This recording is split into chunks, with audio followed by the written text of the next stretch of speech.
urgent need for long-term planning, to think beyond a 5-year political horizon, for inter and cross-sectoral integration, so to work across sectors and to be integrated in the way we worked, which is why it's so exciting to have the MMC for Human Settlements of the City of Joburg essentially hosting today alongside our partners. Intergovernmental relations, collaboration and cooperation was very strongly foregrounded along with interconnectedness and diversity. And a leap of faith was thrown in there at the end by the MMC. And I think that's a very, very valuable contribution. And so now we're going essentially into a three-part strategic framing, right? And the first part of that strategic framing will be led by Mr. Nhlanhla Baloyi, who's from the Environment and Infrastructure Service Department. The second part from Dr. Zach Kozwayo, who's the Senior Manager of Innovation and Technology at the City of Johannesburg, who's really going to be looking at shaping Joburg's sanitation future. And then we have with us today the DDG of the Department of Water and Sanitation, and so we're extremely excited to be able to bring you in, sir, to the strategic framing for this question of advancing innovative sanitation solutions. Mr. Rismati Mataya will then come and give us points around how do we enable accelerated water-efficient sanitation. He's going to talk to us about the long-term vision for sanitation and the norms and standards in the place of Mr. Bhagwan from the Water Research Commission. So that's what we're in for. We're going to ask that people try and keep their inputs to 10 minutes because we need to try and catch up time. And on that note, if I could please invite Mr. Baloyi to come and make his presentation, which will be screened from up there onto our screen here, and which you can see over here. And you can take control. So the time now is 12 o'clock. We're going to stay sharp. And we really look forward to your input. Okay. Mic test 1, 2. So we're okay. All right. Good afternoon, colleagues, and all protocol observed. So today I'll be taking you through the City of Johannesburg presentation. So the content that I'll be covering on my presentation will include the city strategic vision, looking at the 2040 growth and development strategy, and also looking at the integrated development plan, or the IDP, and also looking at the water security strategy, which was approved in 2023, and also taking a look further at the sanitation policy, which was also approved in 2021. And then the last one will be what governs all these policies that we have in the City of Johannesburg. So it governs by 2 bylaws that we'll be discussing, which now will include the effluent bylaws, which was approved in 2017, and then also the water services bylaws, which was approved in 2023. So the growth development strategy, it's what the city is working on, which now it forms as the strategic long-term strategic guide, if I were to say. And then the GDS emphasized the threat of water security and the need for the city to build opportunities by promoting water recycling, water reuse, rainwater harvesting, to ensure for water for future generations.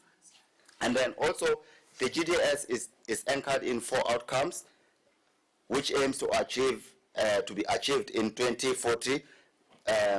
So now, if let's say one has to look at it, what is the relevance with today's symposium? So the relevance on today's symposium, it will look at outcome number 2, which states that the city has to be resilient, livable, sustainable, and also it must be underpinned by smart infrastructure which support a low carbon economy. Also, the city will lead in establishing sustainable, eco-efficient infrastructure solutions across housing, mobility, energy, water, waste, and sanitation, and also taking a look at ICT to create environmental resilient urban landscape. So for today, we'll be looking so much on water and sanitation, hence those two items are actually bold in this regard. So what I've mentioned earlier on, remember I said we're looking at the 2040 GDS. So how do we ensure that the 2040 GDS is accomplished? So we accomplished by looking at several aspects. The first aspect, it's looking at the integrated development plan for the city of Johannesburg, where now it's get planned on every 5 years, putting up plans on what projects is the city of Johannesburg prioritizing in terms of sanitation and also in terms of water. So for the 2026 financial year, we've recorded that about 2.1 million households have been provided with sanitation services, which constitutes to 95.8%. So like all the speakers have mentioned, that we are at the current moment experiencing an increase in the number of households, especially in the informal sector. So with that said, it means now we need to plan for the future rather than looking at only above 2040. So the city has the mandate to ensure that all those households that are increasing at the current moment, we need to ensure that they've got a proper sanitation going forward. So this means that the upgrading the existing system and simultaneously installing next generation system, and also taking into consideration the non-waterborne sanitation system. So the second point now is to address the issue of the water security strategy. Like I've initially said, that these are one of the most important points that we are going to use to reach the 2040 strategic goal. So our water security strategy was approved in 2023 via council. So the most important point that the water security strategy is looking at is to ensure that it satisfies the public and also the environmental health needs together with social and economic development needs, while coping with the water-related risk through active that support and enhance availability, access for safe use. And then also, what I need to emphasize also on the water security strategy is that because it's an implementable strategy, the city of Johannesburg has created water security forum, which now look at what are the current challenges, how are the projects being implemented across all the entities, including Joburg Water and also other entities that fall within the city of Johannesburg. In this case, it will be human settlement. So we work with partners like your Water Research Commission, your Rainwater, Department of Water and Sanitation, so that at least we get a collaborative engagement such that we as the city, we don't work in isolation, because we are not on our own. We work as a collaborative government. So the water security strategy for today's symposium, it will dwell into two strategic group responses. Maybe what I need to mention is that the City of Johannesburg water security strategy has 7 group strategic responses, which now have 16 strategic responses and also 67 actions. So within these groups, which are 7, they've got 16 responses, which now for today's presentation we'll be looking at 1.2, which now talks to the diversity of water supply sources, and also 3.1, which now talks to access to water supply and sanitation. And then also point number 4, which now talks to promote resilient and livable sustainable urban water environment. So in this case, we we as the city, we've been experiencing a lot of pipe bursts within our system. So we have to ensure that whatever we're treating back into the environment, it's actually protective on the future. So these are some of the points that we are looking at in terms of diversifying water supply. We're looking at the purpose. What is the purpose? What are the benchmarking indicators? What is the aim for 2040? And then what are the actions that we as the city we are taking, and then the agency at which it has. And then also, remember I've mentioned earlier on that we do have relevant departments that are part of the Water Security Forum. So each and every department or each and every entity within the city has the lead role that they need to play. What is it that they actually will be playing on that? And also the risk at which it has.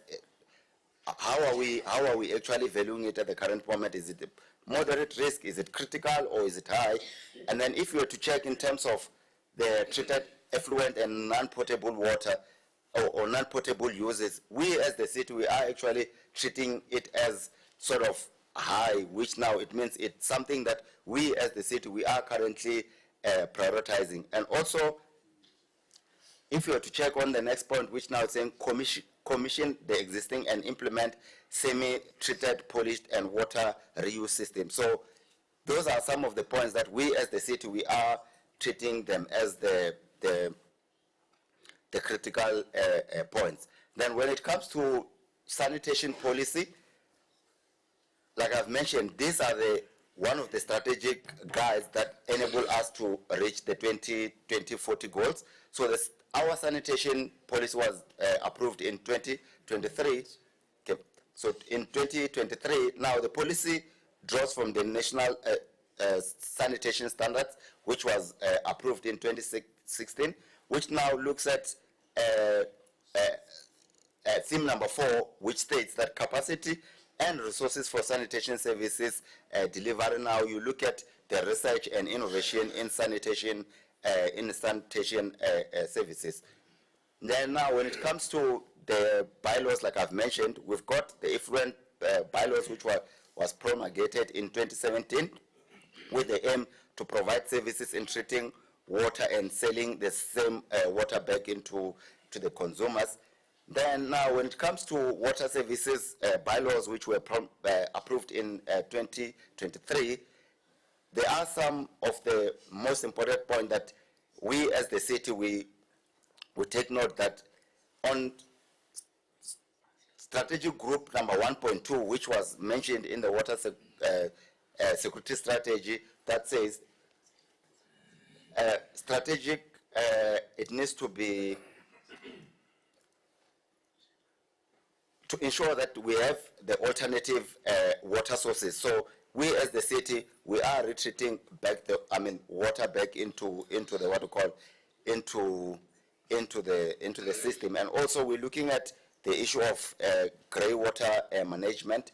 And then the closing remarks that I have is that we as the city, we can't achieve this alone unless if we do collaboration, and also through sustainable governance, and also ensuring that every drop counts, and also empowering communities like we've always been doing. We work with NGOs, and also ensuring that everyone in the city of Johannesburg is part of the process. Thank you very much.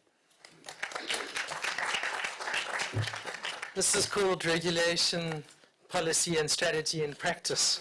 So please can we give Mr. Valoy another round of applause. Thank you very much. It's all very well to write them, it's another thing to implement them. And on that note, I would really like to welcome Zach, Dr. Zach, who may be well known to many of you. Dr. Zach Rosayo, who's the Senior Manager of Innovation and Technology at Joburg Water, and he's going to be talking about shaping Johannesburg's sanitation future in advancing water-efficient sanitation solutions. So welcome, Dr. Zach.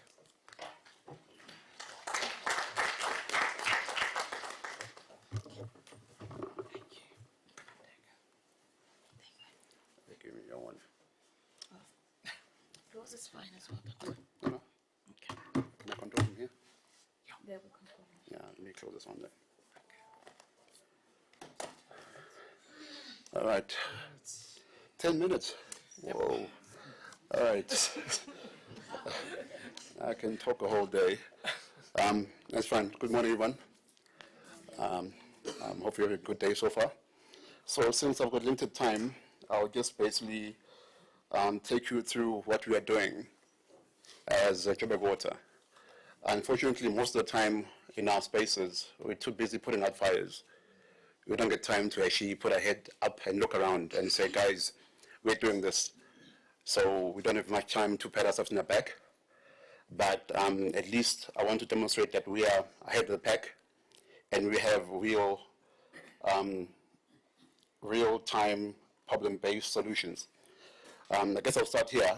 I prepared a longish 50-minute type presentation. Now I'm back to 10 or 8 already. So, definitions. As the city of Joburg, one of the most important parts of... We want to make sure that the people can see 2 more minutes. All right, so basically, we want to demonstrate that we have done our due diligence, we know what we are doing, and we're trying to solve problems. We have interest in making sure our citizens get the best.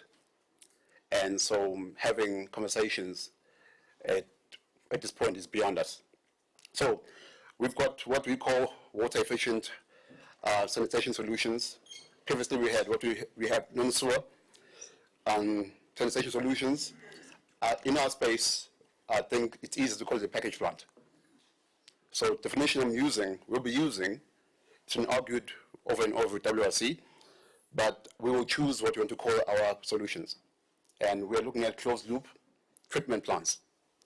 That way it covers the actual treatment plant itself, where you have open loop, where then of course you can put it into the system, or in this case sewer, or now it has its own closed loop, hence we save water. That's how we get to the water efficient solution part.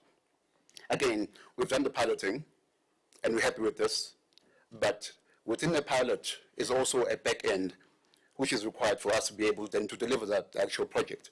Yes, there's funding available, so I'm here. So now when the funding is there, how do I make sure I can implement? I must procure. Procurement means that I must follow a different set of rules now, which is different to the typical aspect of the actual, in this case, delivery. So now we've sort of ran that course, or we are running it currently. So we are piloting within the pilot. Now we're testing supply chain systems. Now we're testing governance measures. Now we're testing contact management. So that's where we are at Joburg Water. And I'll just basically go through a couple of challenges which were shared with me, of course, by our team from ESU, Engineering Services Unit. So we've gone on the first leg. Sorry. What number slide are you? Oh, sorry, I keep thinking I'm controlling it. Well, technically you are. I'm on slide number 8. 8. Please, can we sync? Thank you. Okay. Microphone's working, right? Yeah. All right. Sorry for that. So basically, our informal A is very important. And a lot of aspects on that are very detailed and very specific in terms of how we now implement a project. I'll go through a lot of them and explain, but I'll just basically highlight the major ones in terms, of course, of how, which regulation is affecting us how. Of course, we've got Section 217 of the Constitution. We've got, of course, NT, National Treasury itself. We've got CIBD. You've got standards, and of course, uniformity of engineering. The framework, the PDM, basically, the PI, the FI, DPM, and of course our own, in this case, policies. So these are all the aspects that need to be satisfied for us to be able to have a contract going out there. So we've gone up in the first leg, where through interactions with Treasury, they said, look, non-award based on A, B, C, D, E, go fix this. So now we've done that. And we're expecting that in September, hopefully we have a tender being advertised for alternative sanitation solutions. Not in the case of, in this case, the whole bulk unit or package plant, but more for individual systems. Once we've done that, it's worked, then we're moving to the communal ones. That's when now we're needing funding. To say, I want to plant this somewhere in Region G, or should I say in Mountain View. How do I do so? Do you mind coming up with the funding which I require? I've got the spec ready. I've got the supply chain process ready. I've got the contract management ready. Then you can move. So that's the groundwork we're doing right now as Joburg Water. And we're very close to the end. And once we do this, it unlocks a huge potential for any municipality in the country to delve into a space, in this case, of sanitation solutions within the WESS space. And again, we're doing the closed loop. Again, we'll also be developing guidelines as Joburg Water to make sure that we know how to actually deal with the package plants once they're on the ground. Because once they're there, at this point, we can't own them. We don't have the capacity to have to employ another 100 staff just to look at package plants. So in the meantime, we're working closely with, in this case, developers to say, you can run it in the meantime until I'm able to then tee in and then, of course, be able to treat them, in this case, the sewage. So either you pay us a fee for continuation of your services and not using our infrastructure, but if you are using infrastructure, it's a case of just teeing in and you move. So that's the plan, basically. I mean, how long do I have? Another 5 minutes. It's long enough. So basically, again, we've got procurement challenges we've looked at. Again, the biggest take is that innovation does not follow the usual, typical procurement regime.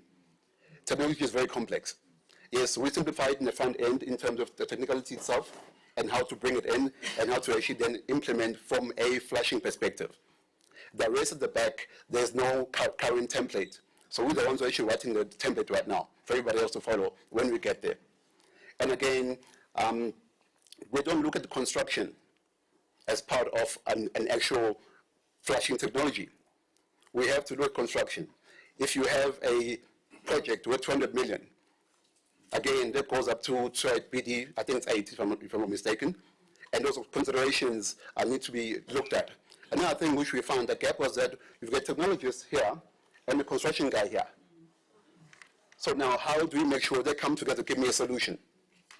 That's where now we're stuck, where we're asking for the technologists to talk to the other contracting partners, have JVs, however the case may be, to make sure we're able to get a full package, which again is a bit of a problem because individuals came through and they indicated they were service providers, but when we actually had to go through tender, a lot of them were disqualified because they did not come through with a solution, rather they came through with segmentation in their process. Again, that gap I'm hoping we've closed through engaging with our suppliers, as well as in this case, our National Treasury, to make sure that, of course, when we go out again on tender, hopefully end of September, they understand exactly what we're looking for. If we need to, we'll go back again. I don't mind if we learn properly, but do it right eventually. So if we need to go back and find something else that we must fix, we can spend a year doing it. But once we've done it, then we are moving as a country towards a sustainable manner of us basically being able to deal with the issues around sanitation. And again, I'm not doing this conversation just to this package plant model. Any package plant model that is required to basically be, in this case, decentralized is something we're looking at. We have to look at options where we've limited, in this case, infrastructure and also limited funding as well. So we are solving these problems in effort to try and get to a point where at least there's dignity within our people's everyday functioning. So that's where we are at Joburg Water. I'm sure I've spent more than 5 minutes. 1 minute. 1 minute, okay, thank you. All right, just for information's sake for those out there, including the community, at this stage we're expecting that we have a document, tender document that can be shared with the public for tendering, hopefully by end of September. In which case, of course, they will come through, and we also try and address all the concerns they have, because it becomes a village-type engagement. We need governance, we need supply chain, technicians, ourselves, whoever in the room is relevant needs to be there to make sure we search out elements to make sure we conform to, in this case, the MFMA. I think I'll stop there.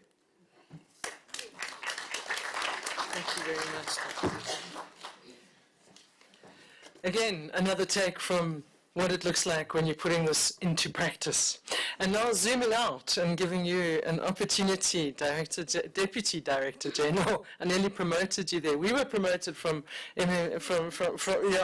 MCCs to program directors. And so we're very, very excited to have you come and talk to us about the long-term vision and the sanitation policy regulatory bylaw environment. and your presentation will come. There we go. It's come. Everybody, please give a warm welcome to the DDG of the Department of Water and Sanitation, Mr. Rismati Matayo. You've in power. You can control. Where do I control? There, Just here. yeah, just there. Exactly.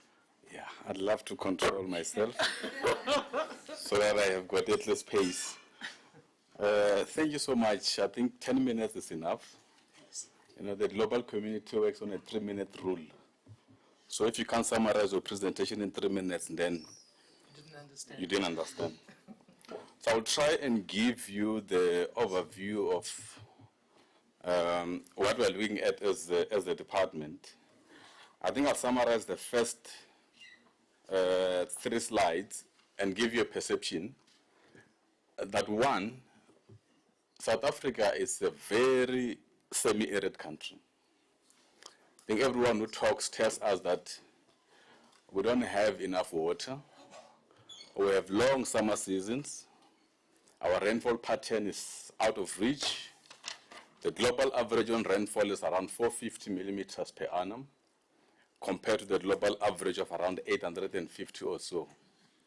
Now, with that said, the current water ecosystem in South Africa, we are depending on surface water. We have for years been relying much on surface water, meaning we have to augment more water from our natural resources. Now, if you look at the state of our water in the country, it's not looking good. There's quite a lot of contamination in our raw water. Now, from 1994 to where we are, I think what government has been doing was to basically accelerate access to water and sanitation services. But what has dropped over the years is operation and maintenance. Therefore, reliability has dropped. In our average calculations, reliability on water services sit at 68%, meaning you can have water today, you might not have water tomorrow, or you can have water going to work, when you get back to the house, there's no water. So the reliability has dropped. Now, if you put all those complexities together, and to add to that, colleagues, annual revenue water as a country sits at 47%, and the sanitation access is about 83% of that. Now, if you put all those together, it just tells you that it can't be business as usual. We can't be continuing with waterborne solutions when we have less water and we are losing a lot of it. And by the way, the same amount of water that you treat or you flush or whatever in your system ends in our wastewater systems, which we don't maintain. And I think the evidence is clear through our green drop report, which you will see here later, that it can't be business as usual. I know there's a lot of thinking and talking that we must be innovative. There's a lot of solutions out there. But I think what lacks is to scale them up and implement them. It can't be the department that holds everyone by the hand to force you to do it. Us bringing the regulatory arm as a department is trying to create an enabling environment to say we are trying through the regulation to outlaw some of these solutions. And you will have noticed in that slide that you see there that we still have a mixture of forms of sanitations. Yes, the bulk of it is on waterborne solutions, but we still have those so-called VIPs. I don't know what is VIP about it, but there's nothing very important about it. And you still have some of the pit latrines that you have in the sector, and of course, the so-called chemical toilets, but it seems as if the sanitation effluent is much more stronger than the chemicals themselves. So you end up asking yourself, what is chemical about it? Because it's actually inhumane. So that is why we therefore gave the norms and standards to outlaw some of the continuous handing out of the so-called bucket systems and this chemical toilet that are not sustainable. Even VIPs at times are not done properly. And I think the city, with your growth strategy that you have packaged, that you're talking about here, Leo, and also with the message that we're given, I think it can be business as usual. You will have to go beyond just developing strategies to implementing them. And I think if there's one thing that we always say when we talk about City of Joburg, and we compare them with Cape Town, we always say, you know what, Cape Town can keep the sea, but we have City of Joburg. But I don't know if that language is still relevant today, because everywhere you go, even in the city, there's a lot of sewer spillages, and even our green drop reports indicate that most of your wastewater systems are actually at the critical point. They are a state of collapse, and I think what's happening in the Val bears testament to that. So I won't try and convince you on the Bible you know better. I think you know chapter and verse on how you look. Our intention was not to name and shame, but was just to state it clear that it can't be business as usual. Now, what is it that the department is doing to try and elevate the issue of efficient sanitation solutions in the sector? We are of the view that if government, like City of Joburg, spearheaded this, one of the things that will be done is basically to creating a circular economy. Nothing is of no use. So you create a circular economy, you decentralize the system, and also you're coming to a space where you become more climate resilient. The old way of complex engineering designs are a thing of the past. We have to be innovative to at least keep up with the current norms and standards. With that said, we can be able now to solve some of the problems. You're spending a lot of money on operations and maintenance. I heard the mayor saying you want to upscale it to 9% in the next financial year. But if you look at it, portion of your capital expenditure which goes to your wastewater systems, if you can reduce that, but also investing on the uptake of new technology. We went to Japan, and I want to share this experience. We went to Japan in one of the studies, and then we realized that we asked them a question, how come over the years you started reducing on your bulk capital expenditure in your infrastructure? And they said to us, we actually swapped the budget around. We just put more budget on operations and maintenance and uptake of technology. Because we realize we've got enough water. Come to think of it, if this country is losing 47% of water, it just shows you we have enough water. Jay and I is my brother. He always tells me, you know, Resumati, the only way we can solve the problems in South Africa of the water challenges, we must solve sanitation. And I agree with him. Once we solve sanitation, we have solved all our problems.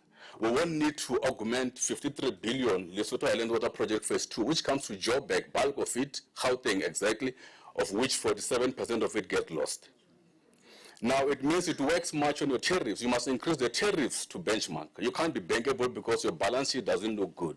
Now, all these complexities means you must think outside of the box. You can't be in the box anymore because the sector pushes you to be out of the box and to think differently. And that is why the circular economy talks to that. We have the legislative mandate, as I conclude, colleagues, that one of it, the Constitution is clear, the global and national targets are clear on what we expect, but also when we drive our water and sanitation master plan, one of the pillars that we elevated was that in our sanitation policy of 2016, what are the issues that we're looking at?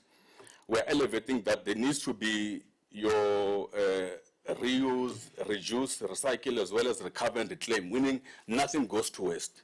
Sludge can be useful, you know. So I know in the past, I used to work for City of Joburg Water to be precise. So now the skeleton is out of the room. There was a time, MMC, when there was a biogas in Northern Works. So they were offsetting the grid of energy, meaning you don't need to take too much energy from city power, but then you can offset it by using biogas, sludge, and stuff like that. Those are the technologies that needs to be accelerated. Why not?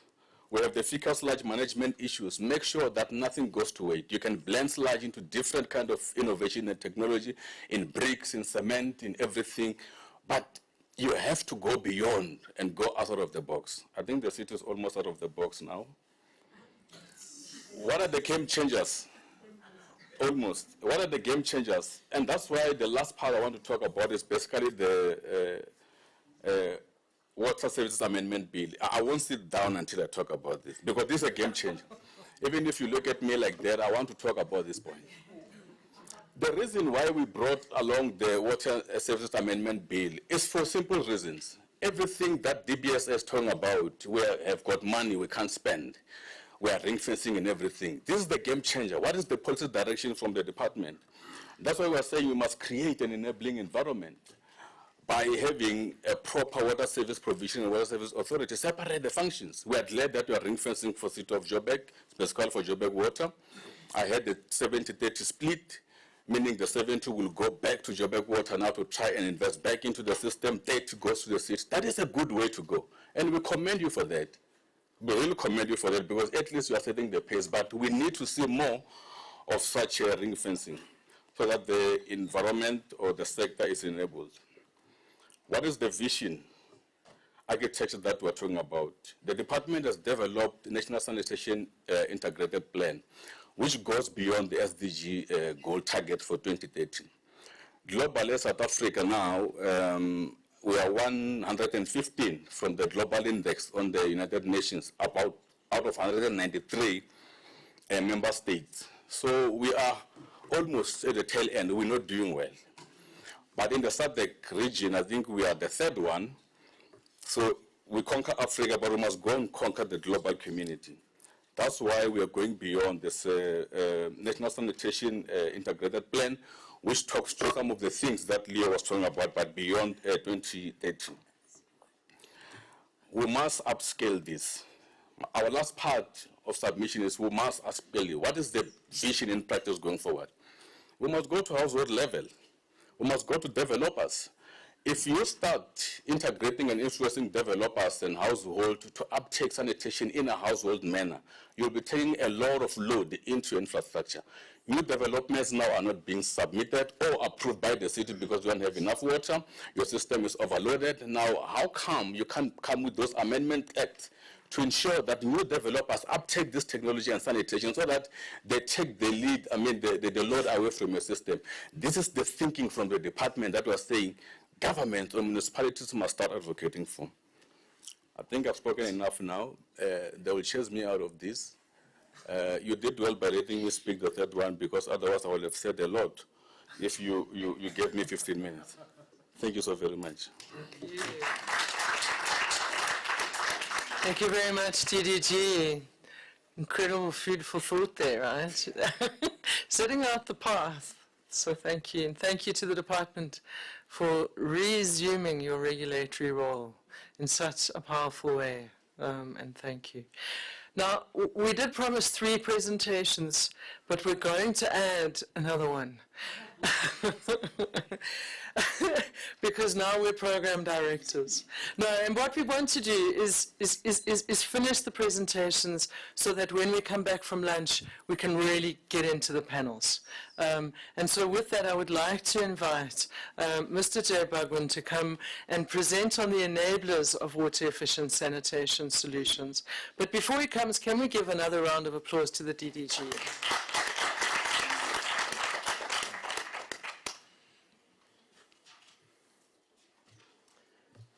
Jay is very famous and probably well known to most of you. It's been around for a long time. Anyone who doesn't know Jay, give us a wave. Yeah. There's one. Okay. All right, Jay. Well, good luck. Yeah, I think just to save time, all protocols observed, but I was really awed and appreciate the positions by the leadership this morning, around WESS and MEC. Great, motivation and leadership, and hopefully it would create the trigger.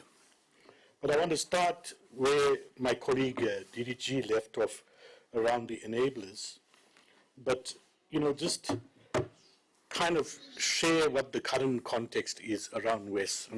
We added this as a requirement in the green drop assessment, and there was zero uptake in municipalities. So it tells the story. We asked them to report. So they had not seen the new norms and standards and the requirements, and they ignored it. So the first round is beautiful, but if you read today's headlines from the department, 42 municipalities taken to court. Okay, and that's what's going to happen in the next round around WESS. Okay, I think the DDG was very, very kind of silent around there's enablement, but there's also punitive enablement. And I'm going to share a little bit about that. The beauty about WESS, and I think people have expressed it, it buys you time and it buys you change. But the important thing is that we should not make WESS only for poor people. That's the thing, that's the first rule. WESS is our solution for security, sanitation, and water, for the rich and the poor.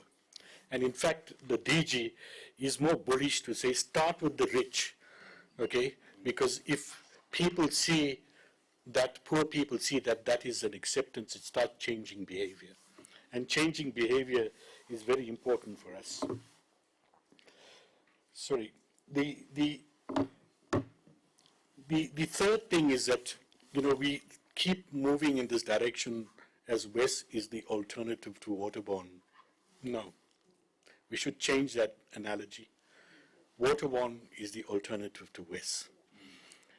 Because that is the only way we can break through that transition in the challenges we're facing. And I express this, when you sit there and as a professional, I hear about so many problems in Sandton.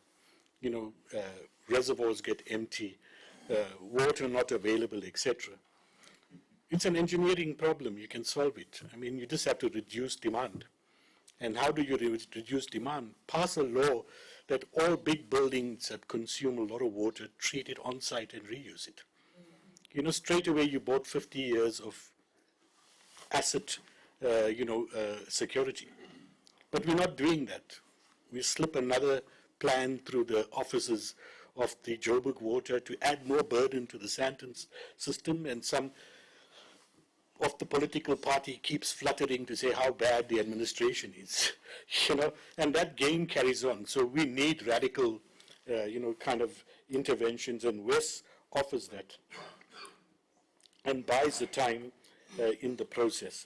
So I'm going to fly through this because the enablement, comes from leadership, based on what the DDG said. It's not just Johannesburg. The whole country is failing with conventional systems. And we go back and fix the problems to fail again. It's not the way. I think we need to start looking at new ways. Now, in the morning we talked about innovation and pioneering. The city of Johannesburg gave mankind today's modern day wastewater treatment. People don't know. Biological nutrient removal came out of the city of Johannesburg. And at those days, we were pioneers fighting the cause of, preventing pollution, etc. That the Joburg Northern Works, the Joburg Southern Works became the global icons around innovation and what we could do. Okay, and we've always been that as Johannesburg and many, many places. And we sit on this pivotal position where WESS offers us that pioneership, not only in South Africa, but globally. The progress we have made over the years, people are looking at us in Africa and the rest of the world around how we transition and institutionalize this opportunity. But the blockage is governance, the blockage is decision making. I mean, we've been at it with lots of money approaching municipalities to say, please, let's scale. 9 months we haven't got a decision on any municipality wanting to use the money. There's no appetite, there's no greed, there's no urgency. So we have a problem in our own governance systems around unlocking that. So what we did at a national level on this, as the DG said, that based on the long-term vision, we defined this, and WESS is a term you could use different. It's on-site reuse, in its layman's term, but it's also about closing the loop. It's not saying that, we're trying to get rid of the sewers that are huge problems. It's trying to get rid of pumping stations, sewer pump stations, which is the enemy of the modern world nowadays. Because if anything fails, when you don't have electricity and energy, it's the sewer pump stations. eThekwini lost 37 sewer pump stations in 2 floods. They're not going to get built in 2 days or 3 days. It's why SALGA and all the beaches are full of feces. It's going to take 10 years to build those kind of infrastructure. So these are the things we need to learn from, to say technology is modernization. We call it package plants or whatever, etc. We can industrially roll them out in large numbers, fast and incrementally. We don't have to sink all our capital on a 100-year design when we can incrementally spend it and extend much more efficiently and much more smartly. So this is what WESS offers as a new thinking, as a new paradigm around going off the grid and creating the first leapfrog opportunity to poor people to have better than chemical toilets, because we can make it happen, and we can make it happen affordably. So it started on the back of it to bring a whole lot of these benefits, and the DDG talked about the climate resilience aspects, the water efficiency, and many, many things. So what we've done at the national level is tackled it in 4 areas. One is regulatory reform as an enabler, pushing demonstration by creating finance and grants to start opening and being catalytic so that it starts giving effect to uptake. The communication around that, we're working with SALGA, etc., to broaden and build capacity, build a new cohort of specialists to deal with it. And then supporting municipalities, what we call hand-holding in the beginning, not to say fail forward, but let's learn from the mistakes, as Zach said, that we can improve and sharpen as we scale it up. And we're looking at this WESS as right across the sectors. It's not just poor informal communities. We're looking at private developments, we're looking at commercial properties, wherever the opportunity gives us that impetus to become water efficient, etc. And to the municipal finance guys, it's not a revenue loss. Okay, if you didn't invest in bulk infrastructure, you didn't invest in anything. You're going to get rates and taxes anyway for free. And you should see that as an income stream, like a cash register, without even putting a pipe on the ground. And the sector then takes the full accountability in managing and maintaining it, at a very decentralized level. So what we did, I'm very flying through this, the norms and standards, if you're not aware, that were published, it's compulsory norms and standards. We created the enabling environment to say WESS should be used in areas where the current systems are already exhausted or overcompromised.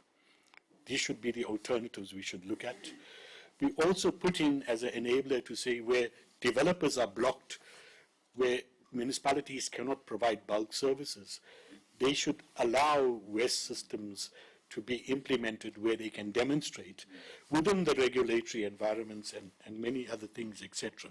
So there's a whole lot in the norms and standards that now gives you by law compulsory the enablement to move forward within your own bylaws and product developments, etc.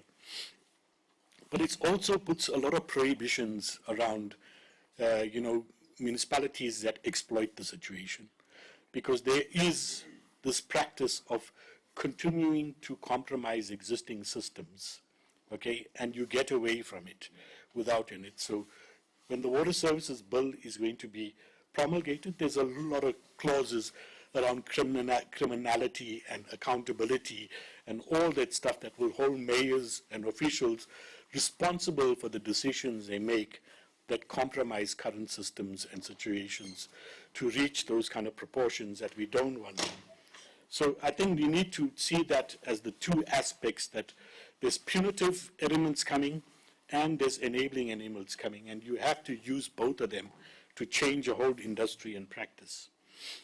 And then there's a whole lot of other supporting products and regulations to support municipalities through the standards, to the national building regulations, adopting the standards, model bylaws that we have developed, to help municipalities draft their own bylaws.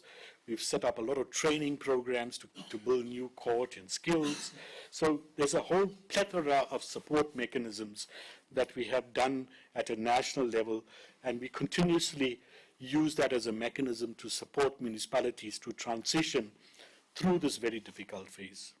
The second area is that we're fortunate in the country, we create a special purpose vehicle at the Water Partnerships Office.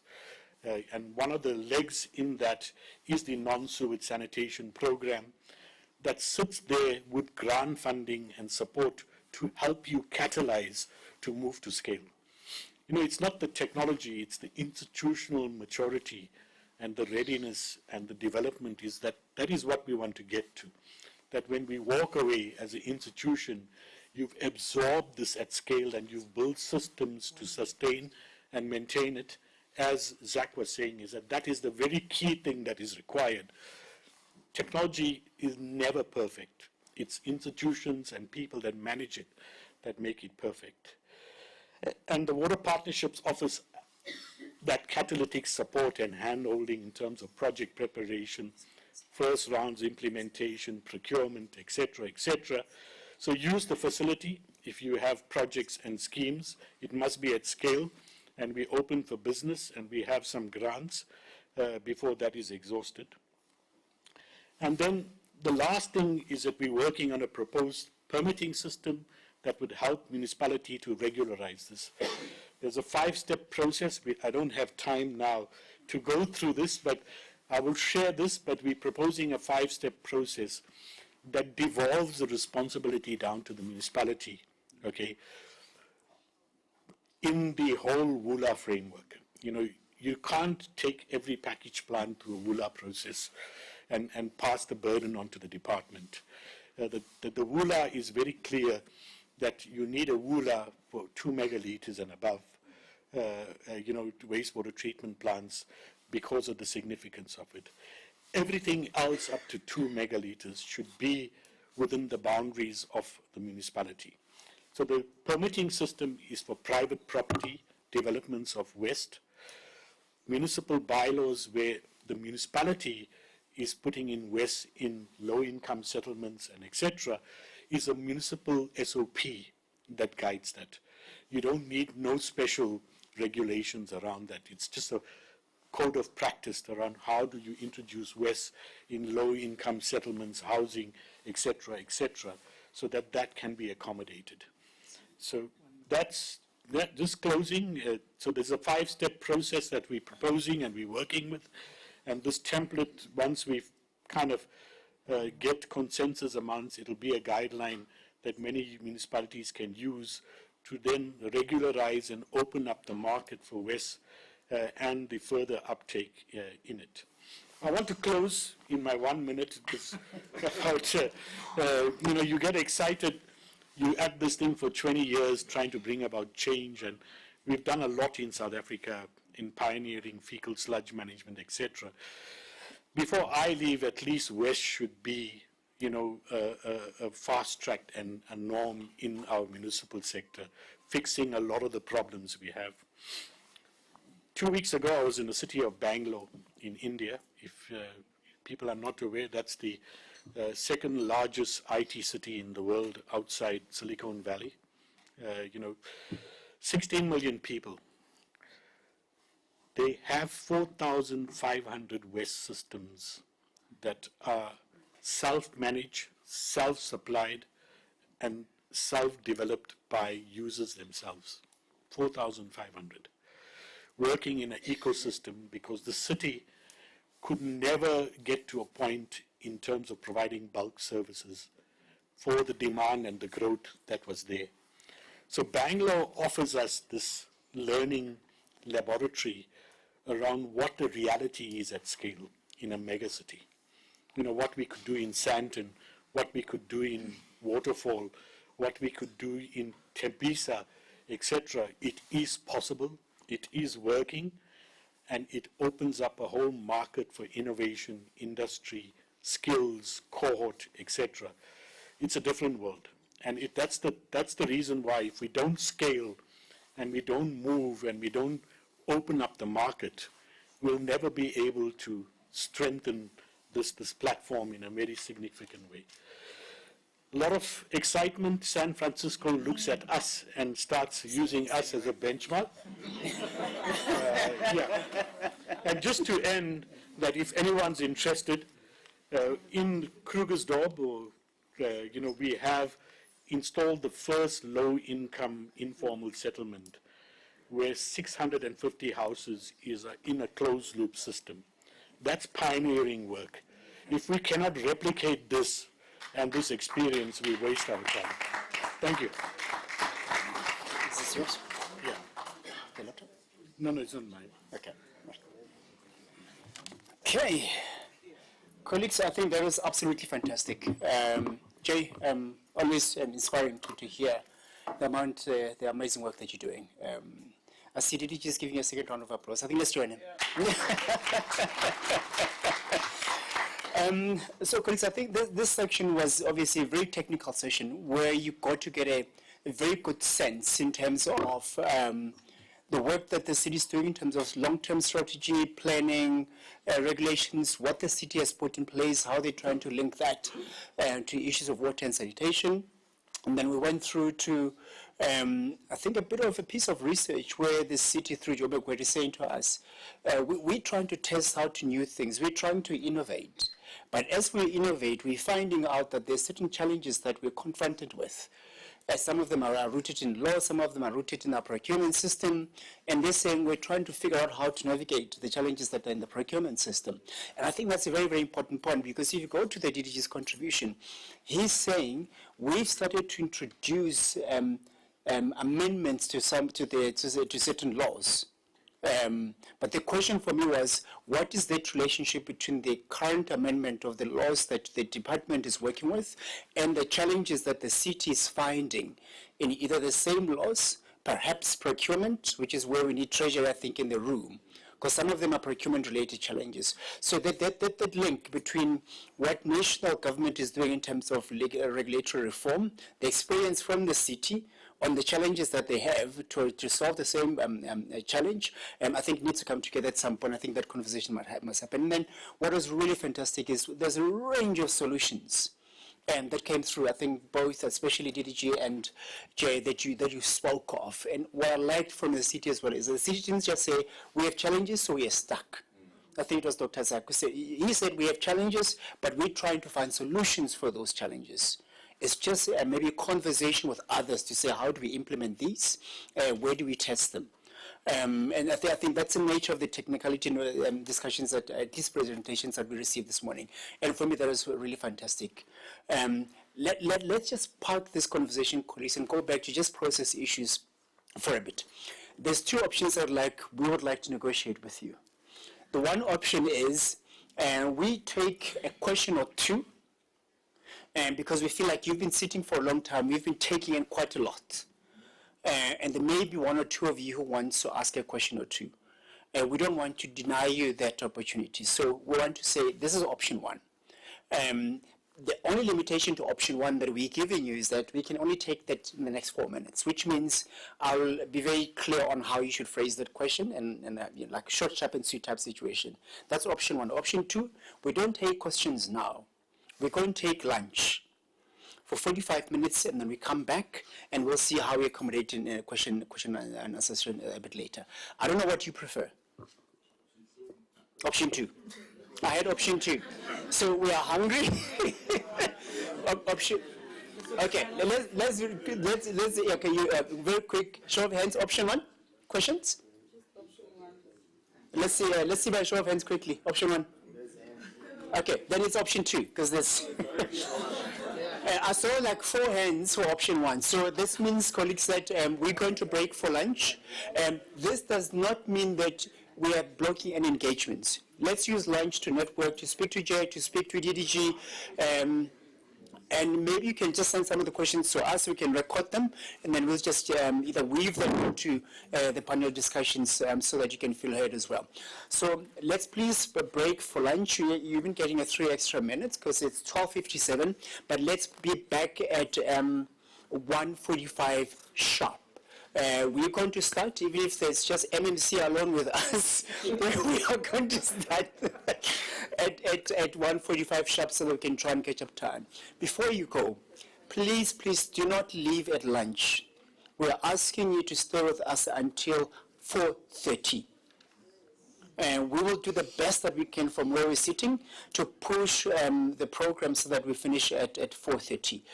I've been asked by the conference organizers that the panel members and the moderators who are going to come after lunch, please stay behind. I'm not sure what you did or didn't do, but I've just been asked to ask you to please stay behind. I think there might be just a bit of a conversation that Katleho and colleagues want to have with you. Other than that, colleagues, please enjoy your lunch. Thank you so much. We'll see you in 45 minutes. Sorry? Apparently lunch is on my left. Tea.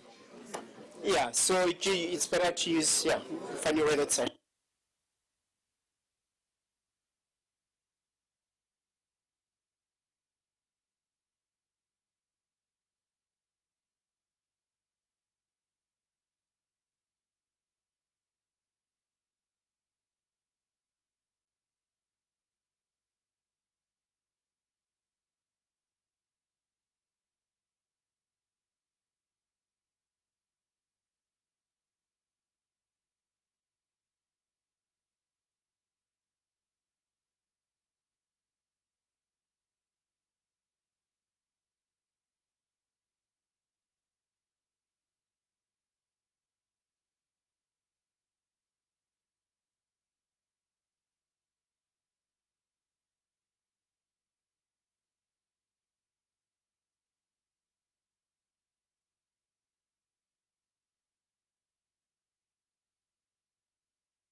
Afternoon, colleagues.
Thank you very much. Being prompt.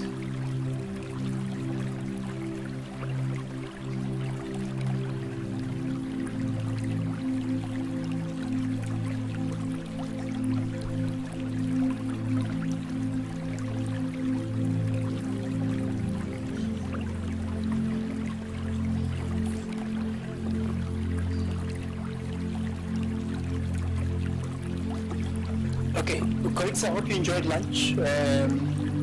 This is the last part of our day one. All that Alan and myself are going to do is just to support the panel moderators to make sure that they stick within the 45 minutes allocated time. That's it. So we are going to relax a little bit, but hand over to the panel moderators to basically introduce the sessions, speakers, and run the show. So we are handing over to Dr. Mpo to come and lead us. Thanks.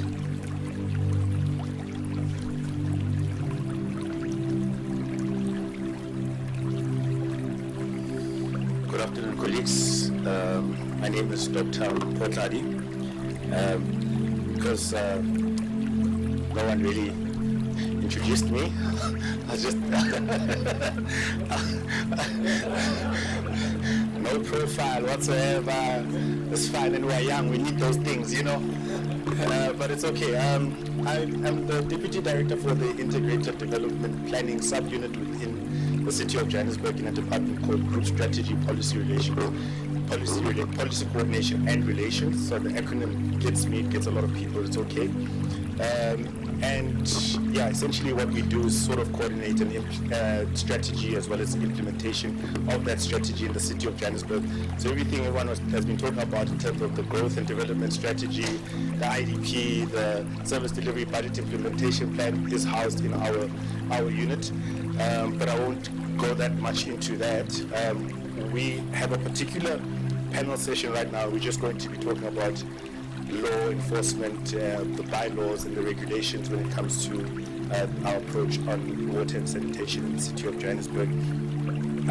There is a bit of a dynamic that we have, a bit of a challenge, so we've had to sort of amend the program just a bit. So yeah, and we're very happy there's no picture for the gentleman who unfortunately has not been able to make it.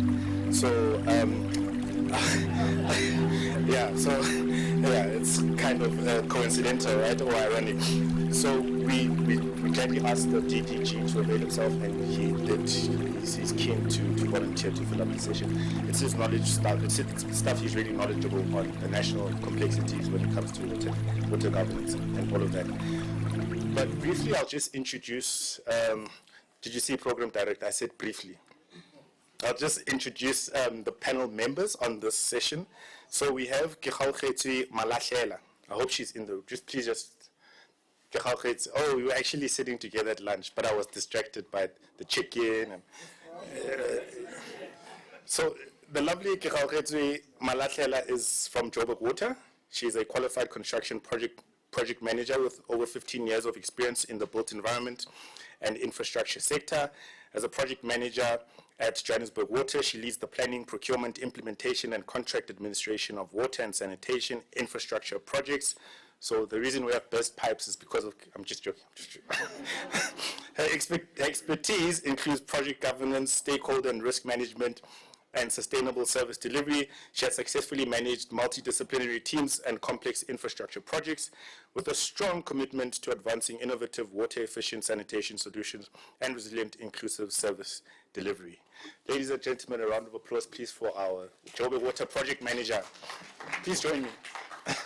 Yeah, you have to join me, sorry. Now let me introduce Mr. Cornels Esterhazer from the city of Tshwane. I think he's still enjoying his chicken. Mr. S. But yeah. DDG, do you need an introduction? No. Are you sure? All right. DDG, if you could just join us. Only Jay needs that. Yeah. So essentially oh, okay. Can you allow me to introduce you, sir? Okay, cool. All right, cool. Mr. Esterhuizer holds a BSc honors degree in environmental microbiology from the University of the Free State and a BTech in laboratory management from the Tshwane University of Technology.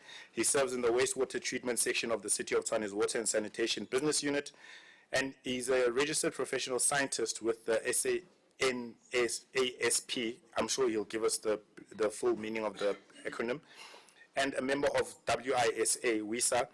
He'll give us that acronym as well. He has contributed to several Water Research Commission reference groups. His expertise includes laboratory and wastewater treatment management, financial oversight, team leadership, and catchment management, with extensive experience in municipal water and sanitation services. Can we combine our round of applause for him as well as with the DDG? So, colleagues, South African municipalities face increasing pressure to provide dignified sanitation services amidst water scarcity, rapid urbanization, as well as infrastructure constraints. Municipalities are often required to balance innovation with public health protection, environmental compliance, service delivery obligations, and financial sustainability. This session brings together these lovely experts from local and national government to explore whether current policy and regulatory frameworks adequately support water-efficient sanitation systems and what reforms may be required to accelerate implementation across South Africa. So you were given a few questions, except for our TDG, to prepare. So Mr. Esterhuizer, of course, has prepared his own presentation, and that's fine. But we've got 15 minutes per speaker. But how we'll try and do it is make it a bit more dynamic and just rotate the questions. I hope that's in order for everyone. Cool. So, yeah, we'll start with round one. And I think essentially this will be about 15 minutes. And then after this round, we'll have Mr. Esterhuizer's presentation. And then we'll go back into the rotation of it all. But maybe let's start with talking about the current position, mandate, as well as the lived experience. And I'll start with Ms. Kekhalkhetswe on essentially how we feel about removing these constraints or living or working and functioning within these particular constraints. You will have to switch on your mic. I think I'll switch mine off as you respond. So I'll start with yourself, and then I'll go to Mr. Celo, and then after the both of you respond, we'll go into a second round of questions, and then we'll have Mr. Esterhuizer present his presentation. I hope that's fine. Let's do it like this. So, Ms. Kekhalkhetswe, as municipalities consider innovative sanitation approaches, do existing municipal bylaws and regulatory frameworks provide sufficient flexibility to accommodate water-efficient sanitation systems, or are there provisions that are unintentionally creating barriers to innovation? Thank you. I believe South Africa has strong policies that provide supports to provision of sanitation services. One of our strategic, sorry? Okay, is it better now? Yeah, okay. One of our strategic goals at Johannesburg Water is to provide water and sanitation that is equitable, sustainable, and reliable for our communities. Therefore, I would then, and this is a mandate that is underpinned by the Constitution, the Water Service Act, the National Water Act, and also the municipal bylaws. Therefore, I would then say it is not the absence of the policies that supports the provision of sanitation, rather whether the municipal bylaws and also the policies are evolving sufficiently to accommodate the water-efficient sanitation solutions. As innovative technologies emerge, one of the challenges is that we do the municipal bylaws and also the policies did not keep the pace with the rapidly emerging innovative technologies, and as a result, then they unintentionally create a barrier to implementation of the innovation sanitation. Some of the barriers that we do come across is the municipal law, our regulatory frameworks. They do not really explicitly or explain how the technicians are to be certified or trained in order to be able to deal with our innovative technologies. The municipal bylaws don't have really regulations around some of the building codes for these innovative technologies, and also the procurement rigidities. The public procurement normally it's more accommodative of the normal sewer project as opposed to off-grid sanitation. So in my view, I would then say maybe it's not, in my view, it's not about the absence of support, it's more of that our regulatory frameworks needs to evolve in order to be able to accommodate and enable innovation while we ensure sustainability and protection of our assets and also public investment. Thank you. Thank you so much. Can I call you KG? Okay. Thank you so much, KG. Let's move over to the City of Tshwane now.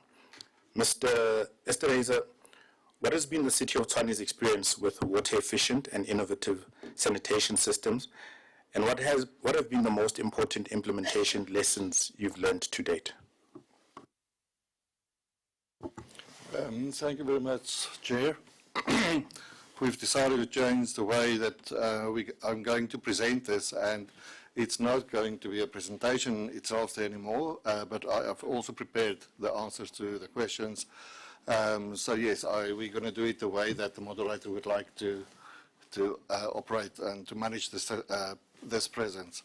The City of Tshwane journey with water efficient and innovative sanitation systems has been driven by two main challenges.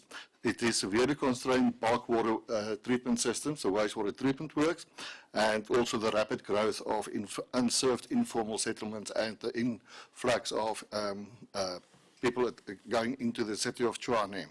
To bridge the gap between the traditional full flush waterborne sewerage and the dry systems, we have worked in collaboration with the Water Research Commission and also international partners like the City of Aarhus in Denmark, and we have then also piloted and evaluated a range of alternative sanitation systems. The City of Tshwane technological and operational experience. We did a test in, I think it is Wagendrift, and we used a low flush, micro flush system. It was deployed as a middle ground technology, particularly in the informal and peri-urban area. These systems retain the user familiarity and hygiene feel of a waterborne toilet, while cutting per flush water consumption by 70 to 80%.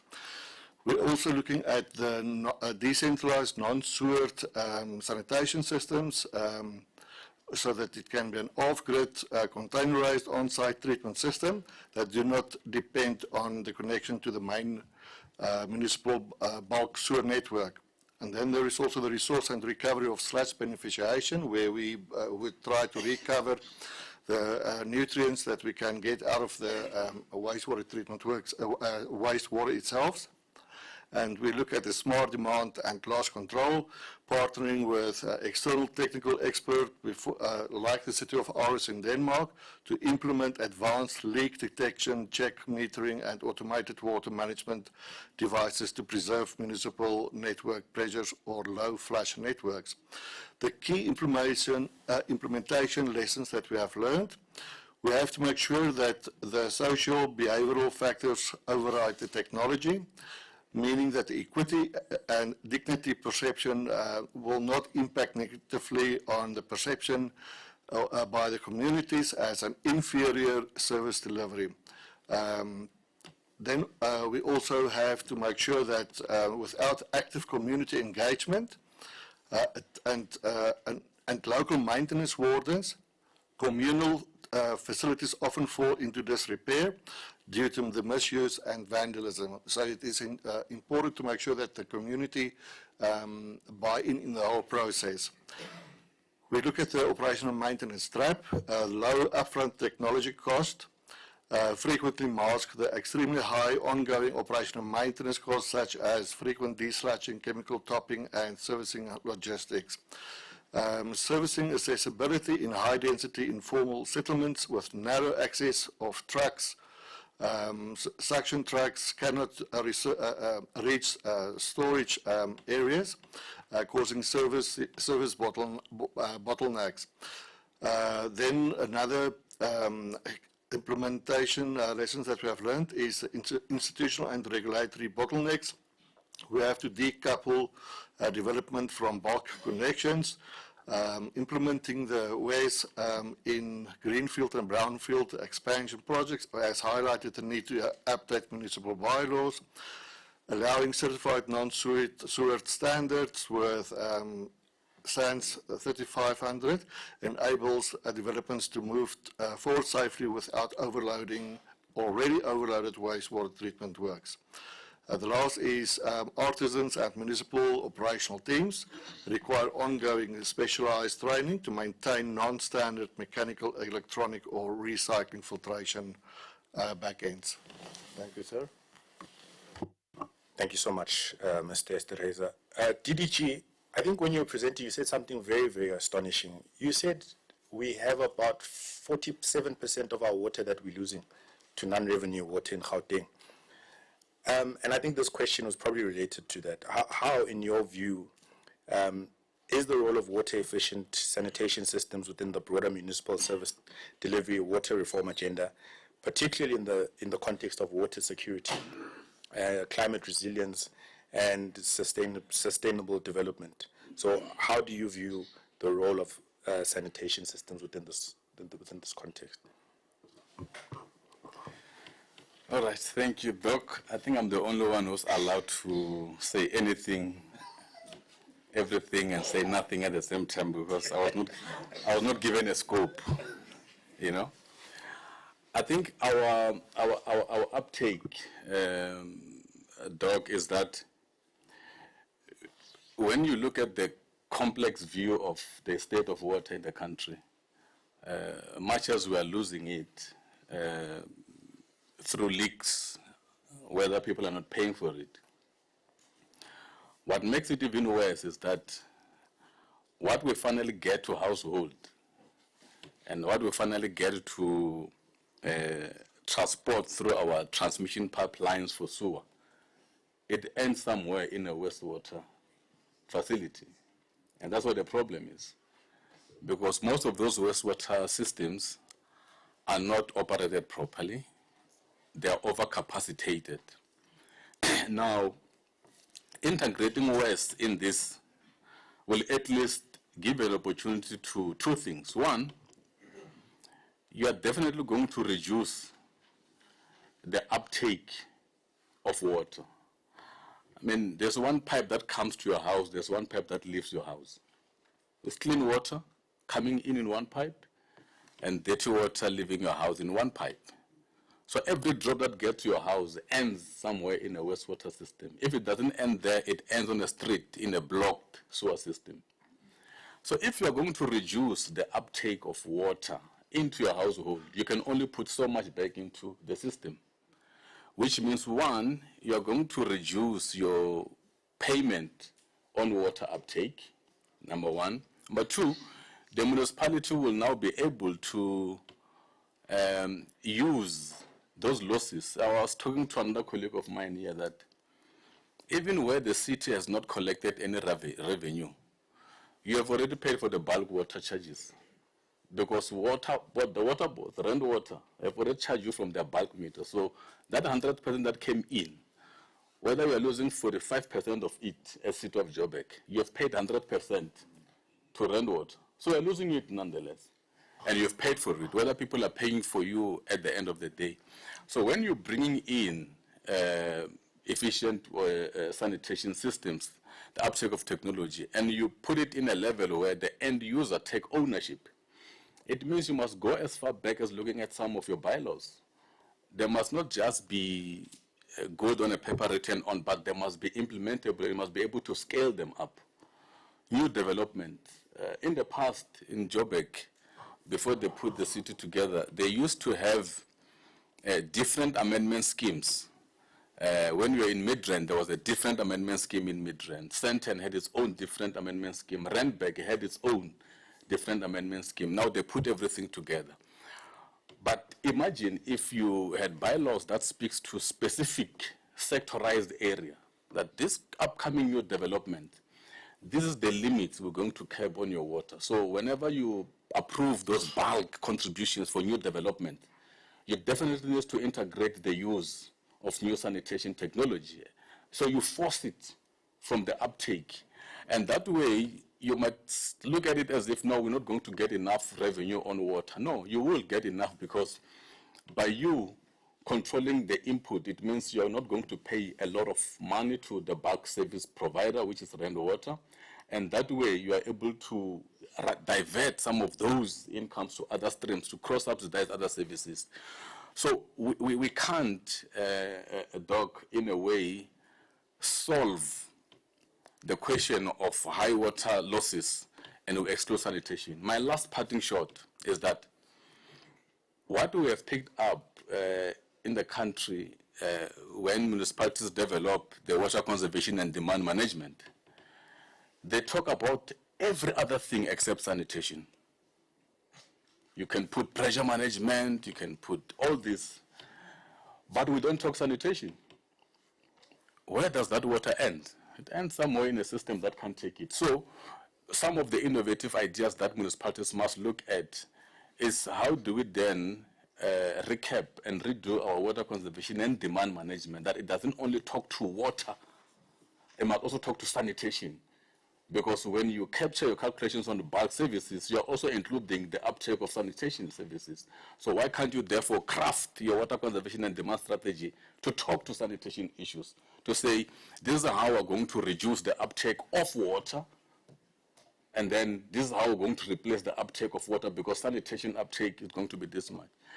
And last, the chairs you stand up is that those who are scientific, those who are academic and scientific engineers will tell you that for every 100% of that water that you flush in your toilet, 85% is clean water, only 15% is solid. That is if there's any solid anyway.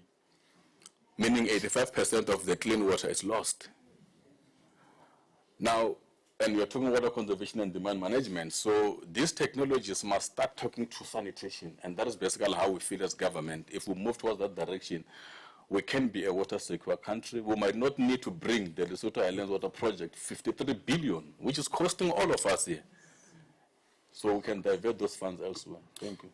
Yeah, thank you so much. And just on that note, and there was no one who approached me or anything in terms of the exhibitors. They weren't really intentional. But we're having a conversation with one of the exhibitors. They actually have a solution to that very problem of 85% clean water lost when you flush your toilet. So we've moved from 9 liters, I think it was 16 in the beginning, 16 liters to 9 liters clean water being flushed to 6. Now we're on 6. The gentleman there has a solution of 1.3 liters of water being flushed. So I'll encourage you to go to the exhibitions. At least, to be fair, I won't mention who it is. You'll decipher from yourself. So, and that's just moving us into our next conversation, which is from piloting to mainstreaming the delivery of water. And we'll start with you, Mr. Esterhazy. So, yeah, and let me at least prompt the DDG, because he didn't have the brief. You'll think about national support mechanisms. that as Water and Sanitation Department you provide to municipalities. KG, you have your question on piloting. So, yeah, Mr. Esereza, municipalities often struggle to move innovations from pilot projects, the conversation we had in the morning essentially, into mainstream service delivery. What practical measures are needed to better integrate water efficient sanitation systems into municipal planning, budgeting, procurement, and infrastructure investment processes? Bridging the gap between successful technology pilots and mainstream municipal service delivery is one of the biggest hurdles in municipal water and sanitation management. In many South African metro municipalities, innovative water, the WESS system, and the non-sewer sanitation remain stuck in the pilot mode, and it's never been implemented. The transition from isolated trial sites to full-scale capital deployment practices, practical measures must be embedded across 4 core pillars, which is planning, number 2 is budgeting, number 3 procurement, and then the infrastructure investment. If we look at the planning and the bylaws, it needs to be integrated. Updated municipal bylaws and spatial development frameworks need to be in place. Infrastructure planning must move away from the assumption that full flush, centralized waterborne sewerage is the only acceptable permanent standard. The spatial development frameworks should formally map zones suited for decentralized off-grid and microflush technologies, so that it is not decentralized or a harmful to the environment placement. We also need to look at the adoption of SANS 35030 standards into the building bylaws. Municipal building codes should formally incorporate non-sewer sanitation standards. This provides legal certainty for private developers and municipal engineers to specify and approve non-sewer systems for new developments. Master planning integration, WESS options must be evaluated and standard choices alongside conventional options in municipal water services development plans, rather than treated as emergency or temporary measures. If we look at point number 2, where we look at the budgeting and the life cycle costing alignment, conventional budgeting heavily favors large initial capital expenditure or CAPEX projects for concrete and pipelines, while underfunding long-term operations and maintenance. So operation and maintenance is usually unlimited funding and not as per the National Treasury guidelines. Budgeting frameworks must account for total cost of ownership, including regular desludging, replacement of filters, and specialized servicing routes. Ring-fence sanitation grants and subsidies. Municipalities should align grant allocations such as the MIC or the USDG, specifically Fund of Grid, water efficient sanitation options for informal and rapidly growing settlements.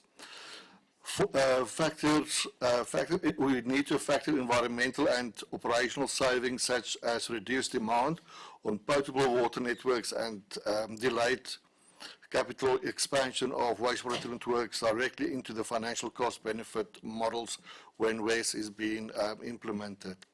Number 3 is the performance-based and technology-agnostic procurement system. Traditional tenders specify exactly physical components that is required and designed for conventional plumbing. Tender specifications should rather instead be outcome and performance based, for example, maximum liter per flush or effluent quality output, user safety, and also durability. Framework contracts and long-term servicing agreements. We should move away from short-term construction-only contracts and rather establish 5 to 10-year service contract frameworks that bundle technology supply with ongoing operations and maintenance, and also resource recovery. So we should have a design, build, operate models. Pre-qualification and technology plans will establish pre-vetted national or regional technology catalogs, leveraging platforms like SUSTEP and WRC evaluations, what Dr.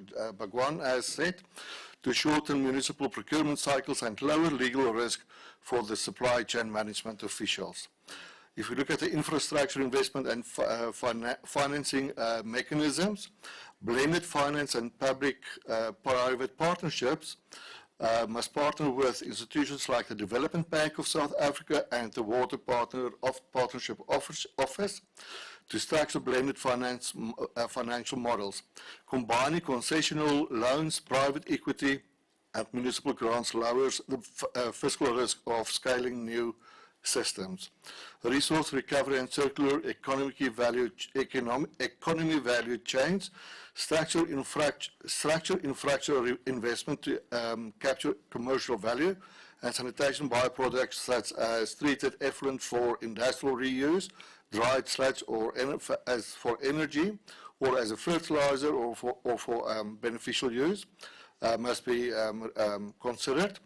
Then we look at the risk mitigation and pilot transition grants. We have to utilize targeted risk capital funds to underwrite early stage municipal rollouts, shielding municipal budgets from financial risk during the initial scaling phase. Thank you, Mr. Esther Heisa. Yeah, DDG, if you can limit the response maybe to 3 minutes, kindly. So this question is, what national support mechanisms, policy instruments, or capacity building initiatives currently exist to assist municipalities that wish to implement innovative sanitation systems? Yeah, that's what happens when you examine people without giving them the paper. I think from the department's point of view, we do set clear regulations. You know, South Africa is a complex and well-regulated country, we say. So from the national point of view, we have to set the policy direction. And that's where everything starts. So in our presentation, I think Jay also emphasizes that we have set the norms and standards. From the regulatory point of view, we set the revised norms and standards where we are saying to municipalities, we must outlaw some of the form of sanitation that are out there, and then create a space for the uptake of new technologies.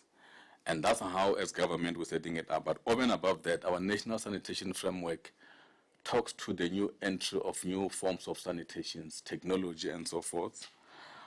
But what we also do, there's an incentive-based grant funding. It's a stick and a carrot approach because we provide the grant.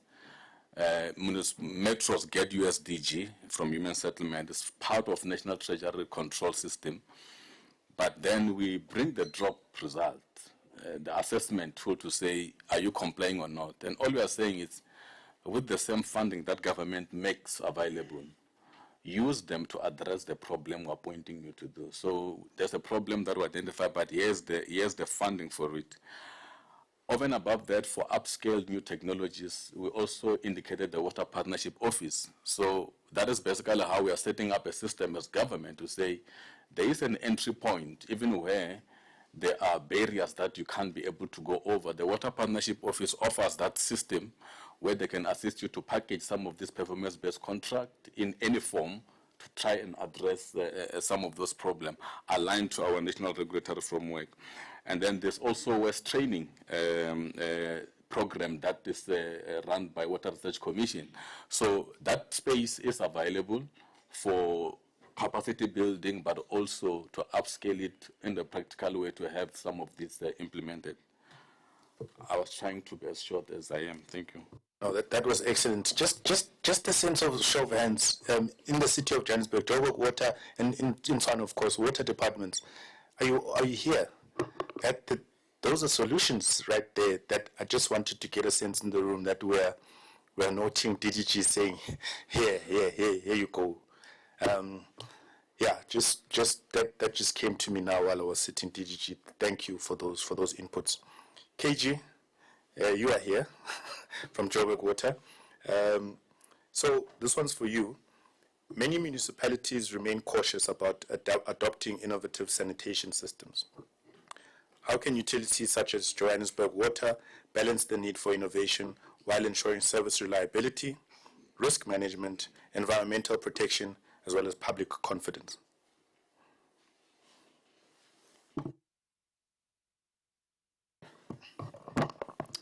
Thank you. As a municipality entity, sorry, as a municipal entity, our responsibility to provide reliable water and water and sanitation services.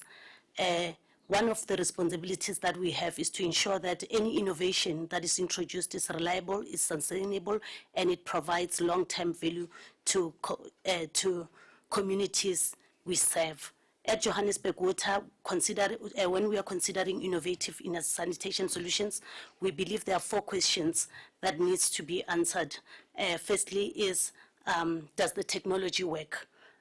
So what we would do then is to do a pilot, and during that pilot, we use that pilot as an opportunity to learn and to understand how that pilot functions. So we also test the performance, the technical performance of the pilot, then we will then measure the benefits as well. So in that way, we are able to make an informed decision as to whether to implement at a scale. And also the second question then we can ask is, can we maintain it? Because for municipalities, the real responsibility starts after handover. The work is not during the implementation, but as soon as it has been handed over, that's when real responsibility starts.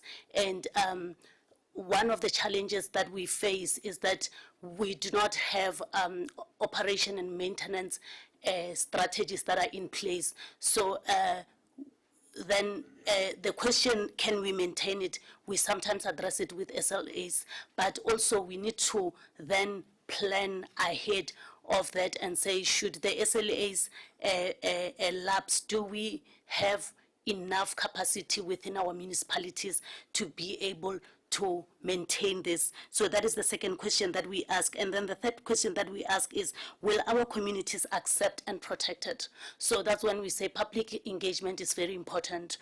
We engage we gain confidence of the public from when we are starting with the planning. In that way, the public feel a feel of ownership to say that they were part of the planning throughout, and it's no longer about that thing where then the public will say is the things of the government. They feel a sense of ownership when they can say we were part of this and we understand why this sanitation solution was implemented in our area, and also to give the understanding that it's not really an inferior solution, because I think there is still the understanding that conventional waterborne is a dignified sanitation service. So when you are providing an alternative, it's like you are giving them an inferior sanitation solution. So that's when we then engage our communities to ensure that there is understanding and there is awareness as well. And the last question that we ask is, can we sustain it at a long term, where we say as municipalities, we don't only plan on capital investment, then we should also look into the operational and maintenance of the infrastructure long after, and to measure the success of the pilot, to say this pilot has worked, is 2 years, 3 years later when we go back to the same pilot and ask questions like, is it still working? Does it still serve the purpose that it was supposed to serve from the beginning? And also, are we still able to maintain it? So we check those and also check the municipal capacity, institutional capacity. Do we have budgetary allowances that are in place for us to maintain and sustain this for the innovation technology to live its full life cycle? With the pilots that we did in 2018, 2019, there were many that now they are vandalized, and some even containers have been repurposed into households in informal settlements, because there was lack of a clear operation and maintenance strategy plan. Thank you. Hey, being from Joburg, sounds like we have problems, MMC. No, thank you so much, KG.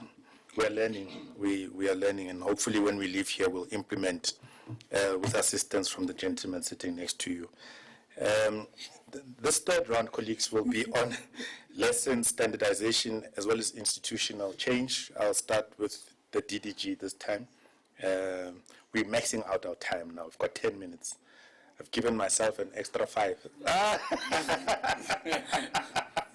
The program directors are saying cut is the final. Who's putting, yeah, there's people who are out of order. Why do you want to sabotage the first panel? It's tough being a guinea pig, you know, but it's fine. Colleagues, keep it short and sweet. 1 minute each. Is that fine, program directors? I don't know why we have 2 program directors. But it's fine. So Mr. DDG, given the varying approaches adopted by municipalities across the country, is there a need for a more standardized guidance? And I know some of this you already touched on. Is there a need for a more standardized guidance on the implementation of WESS? And what form do you think it would take? Maybe let me ask all the questions, and then you think about it, and then you just come. So it will be you after DDG, and then it will be Mr. Esterhazy at the end. KG, based on Joburg Water's experience, what lessons have emerged from engagement pilots or implementation initiatives involving sanitation innovation, and what should other municipalities be considering? I know Joburg, we don't have good examples, but I'm sure you've benchmarked. And then, Mr. Esterhazy, looking ahead in the city of Tshwane, what institutional changes would enable municipalities to become more agile and responsive in adopting innovative sanitation solutions? So, in that order, colleagues.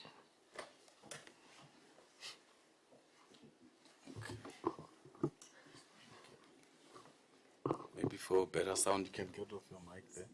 Is it fine? Okay. My 15 seconds in closure, because I think that timer was put for me there. I think there's enough technology there. The standardization is very tricky, Chair, because you have to look at a proper scenario planning before you can uptake any form of technology. So from the regulatory point of view, I think we are clear. We have set the norms and standard, but the various technologies that are out there to upscale WESS, you need to look at the scenario base. So you can't have a one-size-fits-all, unfortunately. So when you do a proper scenario planning, what you can implement in Setswetla, for instance, might not be fit to implement elsewhere in the country. And that is the beauty of technology. The question is create an enabling environment, be able to scale up at that specific area, and see how best to maintain it. So I wouldn't say it must be standardized. The regulation must be standardized. We outlaw some of the form of sanitation, uptake to technology. The last point we also have, for instance, MMC, not every city or municipality is 100% sewered. And that's where the non-sewer sanitation comes in. And that uptake of non-sewer sanitation also helps. It's not standardized, it's open, it's an open field that you can uptake. Your fecal sludge management, how do you ferry sludge from source to the end, and how do you create a circular economy? All these have been open, standardized, but then uptake of those. The SANS reviewing standards are there, your SANS 30500 are there, and the ISO 30500 are there. So those qualification standards to make sure that this uptake of technology fits with our standards are already there, and they have to be complied with. So that part we have passed. We must upscale. Thank you. Thank you. Through piloting in Johannesburg Water, one of the lessons learned is that pilot projects are not just for demonstration, that they can function technically, but it's we use that as an opportunity for learning. And number 2 is that community engagements are fundamental, because sometimes communities are not resistant to innovative technologies, but they are resistant to something that was not properly explained to them. And then number 3 is that municipalities must plan full cycle of the infrastructure. As I've already mentioned, some of these infrastructures that the pilots that we have tried, they are unrecognizable now. So we need proper maintenance and operation plan in place. And then number 3 is that innovation must be adapted to local conditions. As DDG have already said, it's not one size fits all, but we must study the geotechnical conditions and also the local conditions before we can actually implement that innovative technology. So based on Johannesburg Water's experience, one of the biggest lessons is that successful sanitation innovation is about much more than technology. Just because it is technically sound, it does not automatically translate to sustainable service. So success depends on planning, it depends on governance, community partnership, and also operational support. Thank you.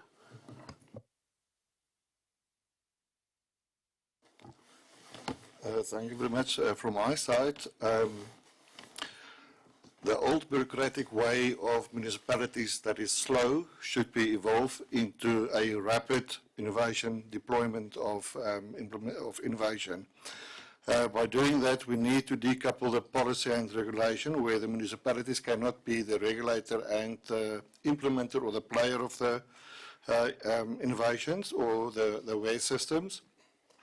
We need to create a safe-to-fall testing protocol, which is being guided into the SANS 30500, and also with that was guided pre-evaluated systems by sectoral bodies like the Water Research Commission, by using also the SASTEP evaluation tool.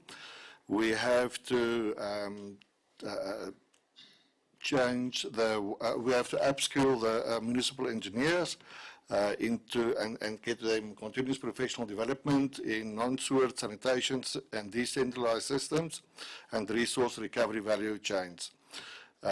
We also need to, instead of issuing a traditional 3-year static tender, which will give you the specifications of, say, so many meters of pipelines, change it over to a performance-driven evaluations. We need to also change our driven incentives and speed up with service deployment, and that is basically as a quick 3-minute answer. Thank you. Colleagues, thank you so much.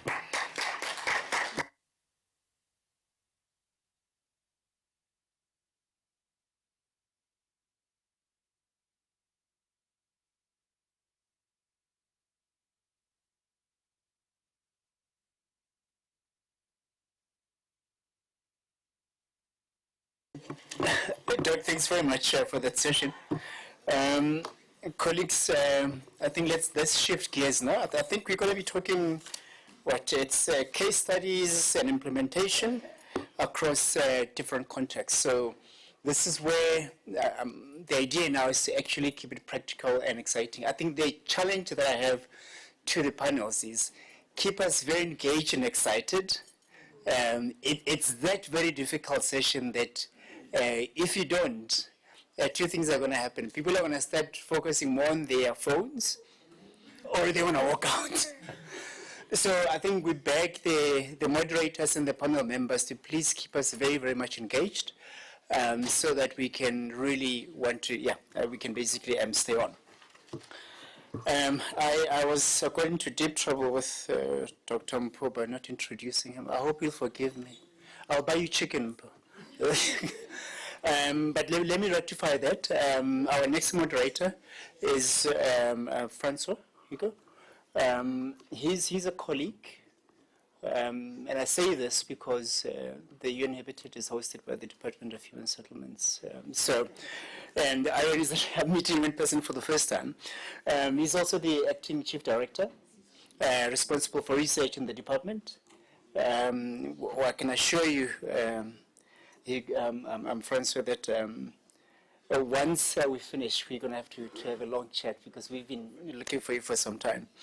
I think the other important thing to say about our moderator is that, and I'm saying this so that you should really take note, he's been the chief of staff for a former minister. So we need to take him serious as he comes across. But also he has a master's in history from the University of Stellenbosch, so he actually has got a wealth of knowledge, I'm sure, in terms of history and so on. So that's a colleague that's going to moderate this particular panel. I think the only request, I'll make quite a few, but please let's do our best to stay within the 45 minutes to allocate time.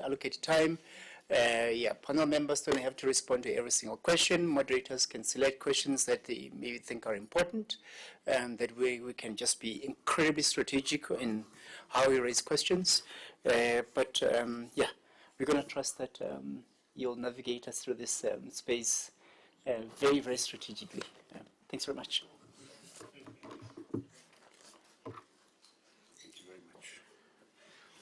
Thank you, colleagues. Yes, I was a chief of staff for 25 years, and I learned a lot. I learned more what not to do and how not to do things than what to do and how to do things.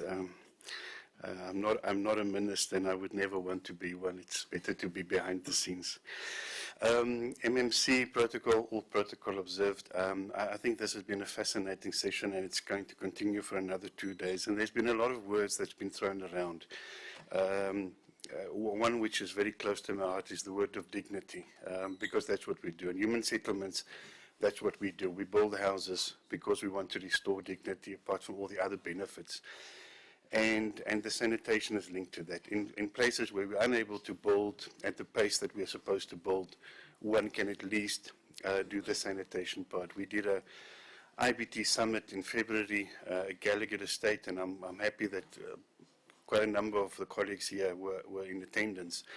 And although we concentrated on the housing part of it, the sanitation part was linked to it, and I'm happy that we're here today, because as human settlements, that is very close to what we're doing. The other thing that I heard a lot today is that we can't continue doing things the same way. We need to do things differently, and I'm happy that government has actually gotten hold of that. We're at the stage where we actually got to embrace that. It was forced upon us by COVID. Before COVID, we were happily hopping onto planes, flying all over for meetings. And then we discovered Zoom, and we discovered Microsoft Teams.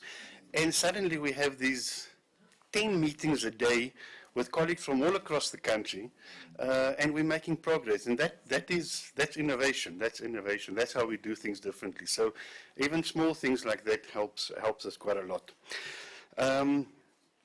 The session we're going to do now is specifically on pilot projects and lessons and challenges that we've learned from these things.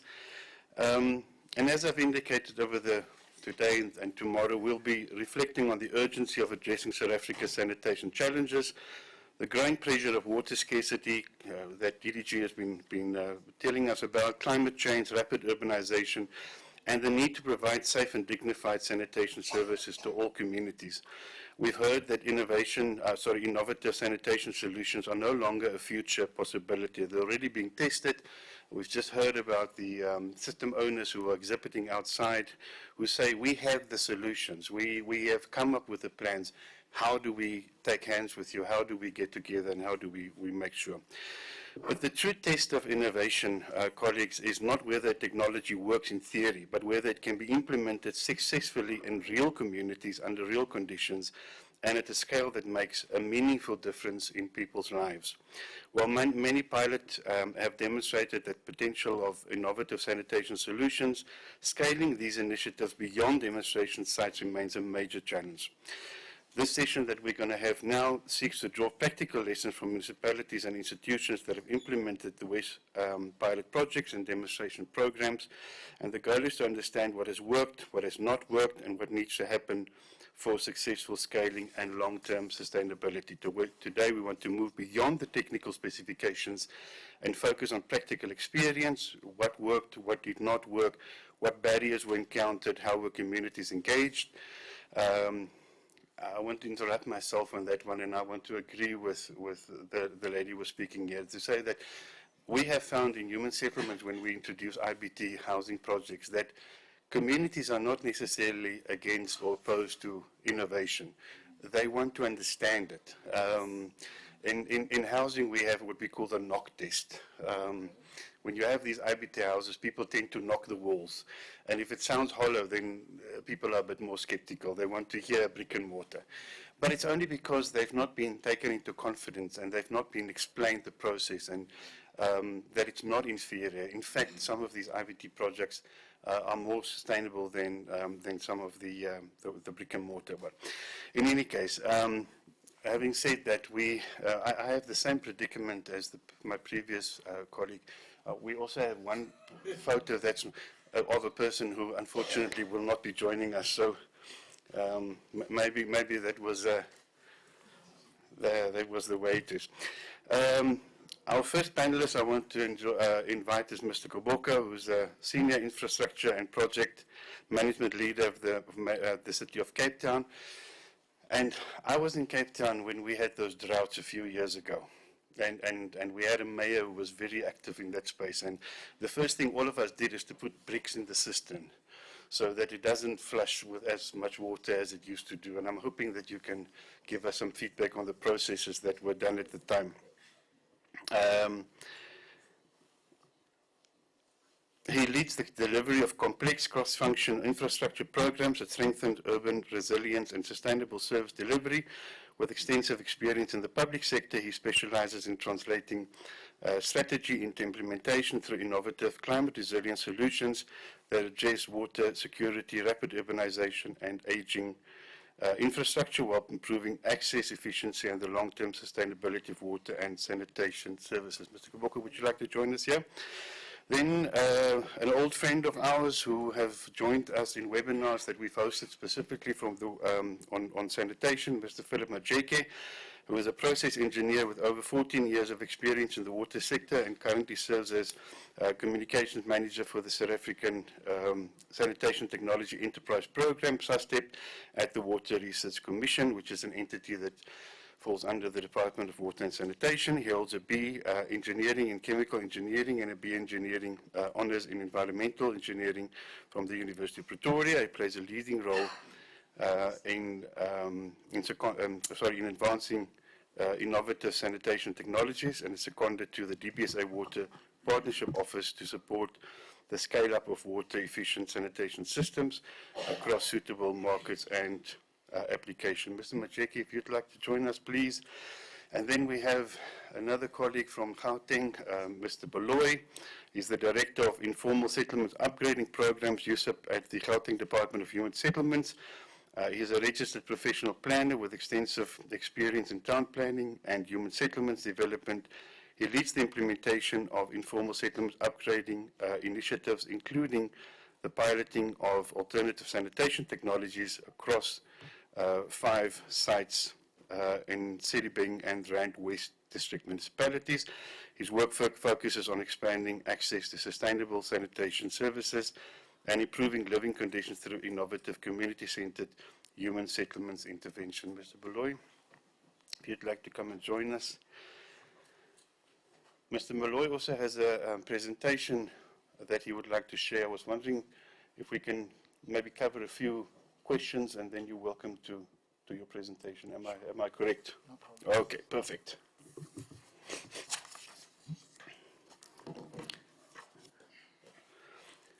I'm going to start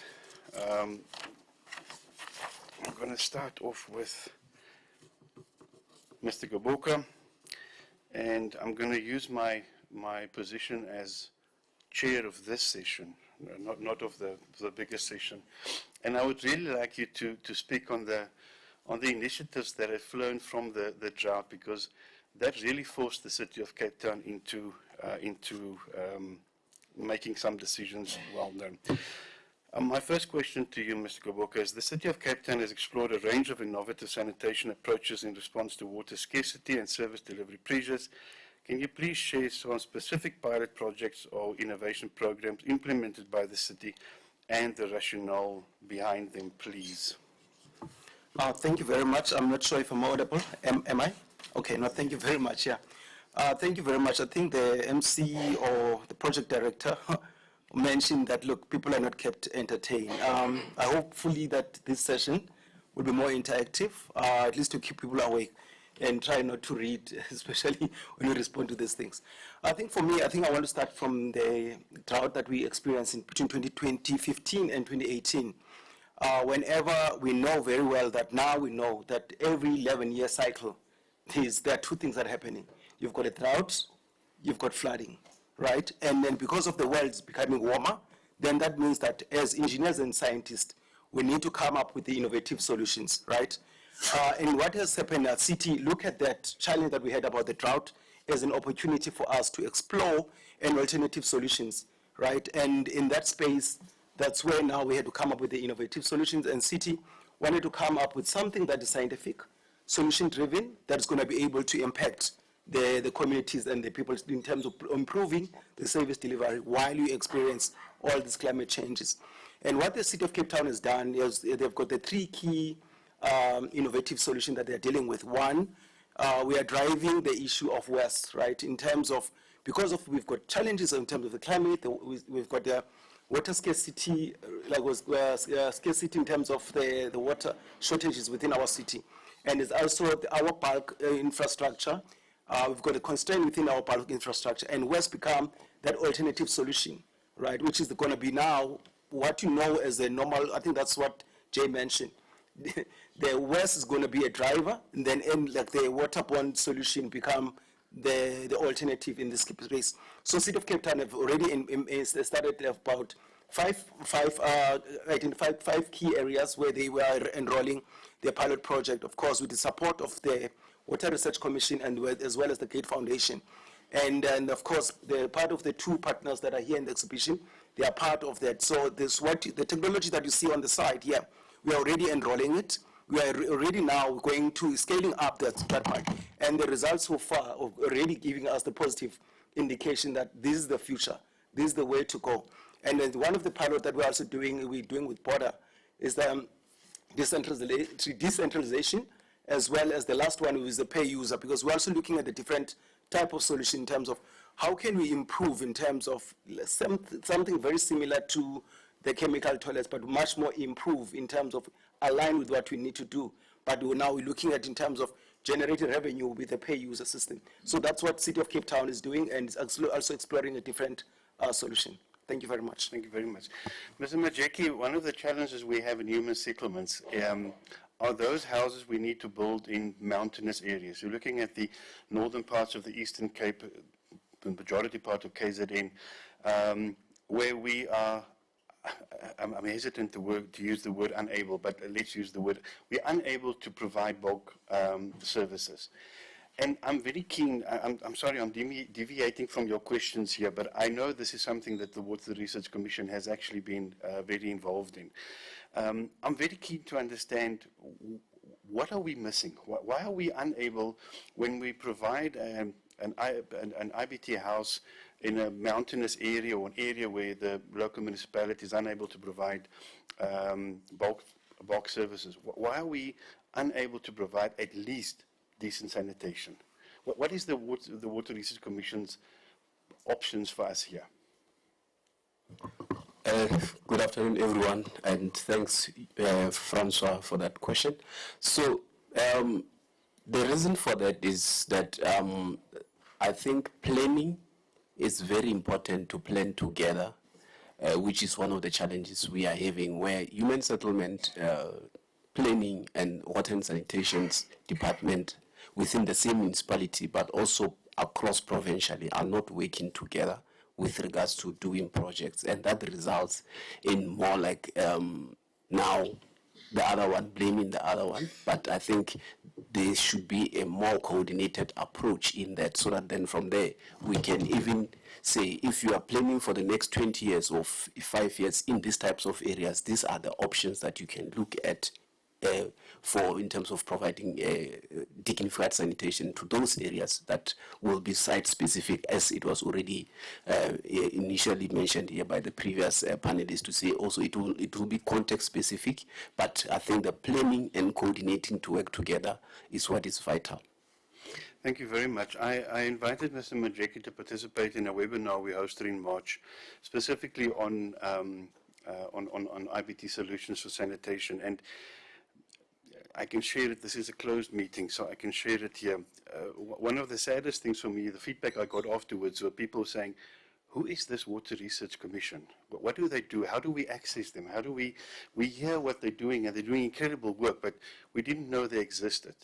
And of course, we made it our business to make sure that everybody knows who you are and what you're doing. But from a human settlements point of view, Mr. Baloy, and this is where I want you to come in and piggyback on Mr. Majeki's response there, because you are on the implementation part of it. And although Gauteng might not have the same challenges as our colleagues in KZN and the colleagues in the Eastern Cape, you are still at the end user part of this. How does the Gauteng Department of Human Settlement approach the implementation of a dignity project for our people, especially those in informal settlements where we know it's going to take 10 years before we upgrade those areas? How do we accommodate those people? You want to do your presentation on? You're welcome, yes, of course. If you speak to that, please do. Okay. I apologize, colleagues. I've changed the questions because I abused my position as chairperson. Yeah, it's very abusive. It goes against the brief. Good afternoon, colleagues. I'm insisting to respond to this question with my presentation because I feel that some of the pictures will speak louder than words. As you have mentioned that as from a human settlement perspective, we don't have a luxury to debate, but there is a dire need out there to relieve or to bring some relief to the households that are residing in informal settlements, which are a manifestation where all of us can agree that that's where most of our service delivery inadequacies are most pronounced. From 2024, with that frustration to fast track, especially in the intervention of provision of sanitation services, we started to experiment with different types of alternative sanitation. There were two actually. To date, we have applied them in 5 pilot sites. I was hoping that my presentation would automatically move unless I need to manually move it here. Oh, thank you. So there are about 5 sites, as I've indicated, that we have commenced with the pilots. 3 sites are in Mohali City. And as I indicated, that this consists of 2 different applied solutions. The first one being an on-site treatment plant. I think one of them, Jay, I think you almost touched on it, that is in Mohali City in Nooitgetacht. It's actually one of our biggest, because we were able, through that solution, to connect 620 households to date.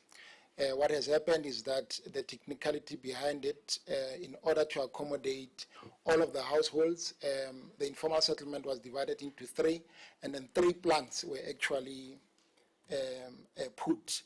So each plant servicing about 200 households. I'm actually trying to get a picture that shows those plants. Yes. If you look at that picture on the extreme left, you can only be able to see 2, but in total there are 3, each servicing a particular section consisting of 200 households. So it's actually section A, B, and C.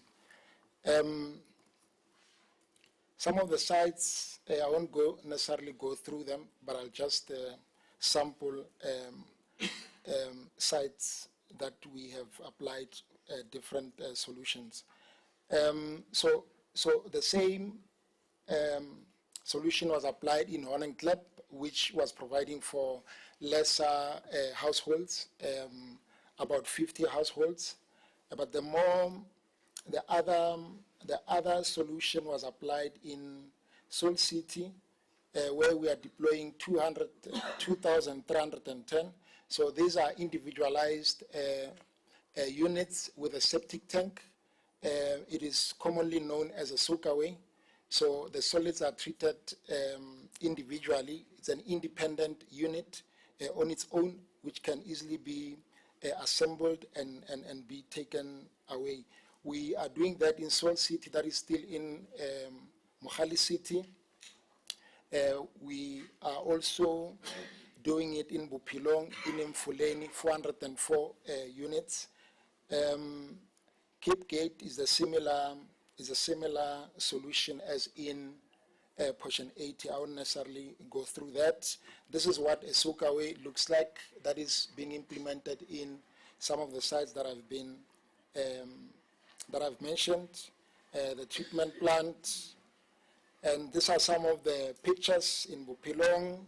You can see on the right-hand side, there's a gentleman digging for the bioseparator or the tank to be placed behind the top structure. This is what the inside of the top structure looks like. It's a slow flush tank between 1.9 and 2 liters per flush. And the water there is disposed into a soakaway into the black tank.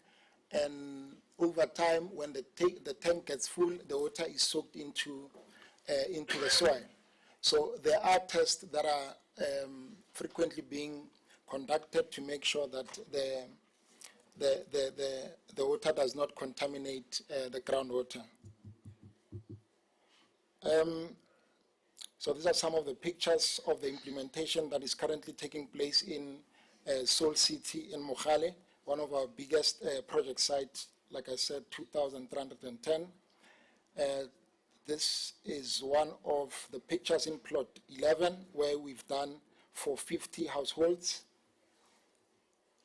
Okay, maybe moving on to the common challenges in terms of what we experienced in undertaking these solutions. One of them is inconsistent social facilitation leading to project interruptions. I remember this one interesting example wherein we had a portfolio committee site visit, and one of the complaints from the community was that because it was a sanitation project, there was expectation for it to be accompanied by pipe water. So that should give you an understanding of the expectation that was there, but which we could not deal with it clearly in our social facilitation strategy. So the inconsistency there of, people easily fall back to their, expectations. So that led to actual interruptions of the project in real time. And construction-wise, we are all we understand the implications that come with that. The second challenge is that, which I would quickly admit to be guilty of as a housing practitioner, that the first people that you interact with, especially from the provincial perspective, is your fellow housing practitioners in the local level.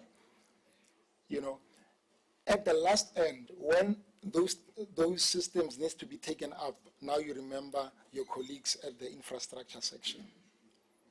So that point that was made earlier on, that silo approach, it's still, persisting. But I must be honest, because even within the municipalities, the colleagues in the municipalities, they were saying that, hey, we're struggling to get our fellow colleagues from infrastructure.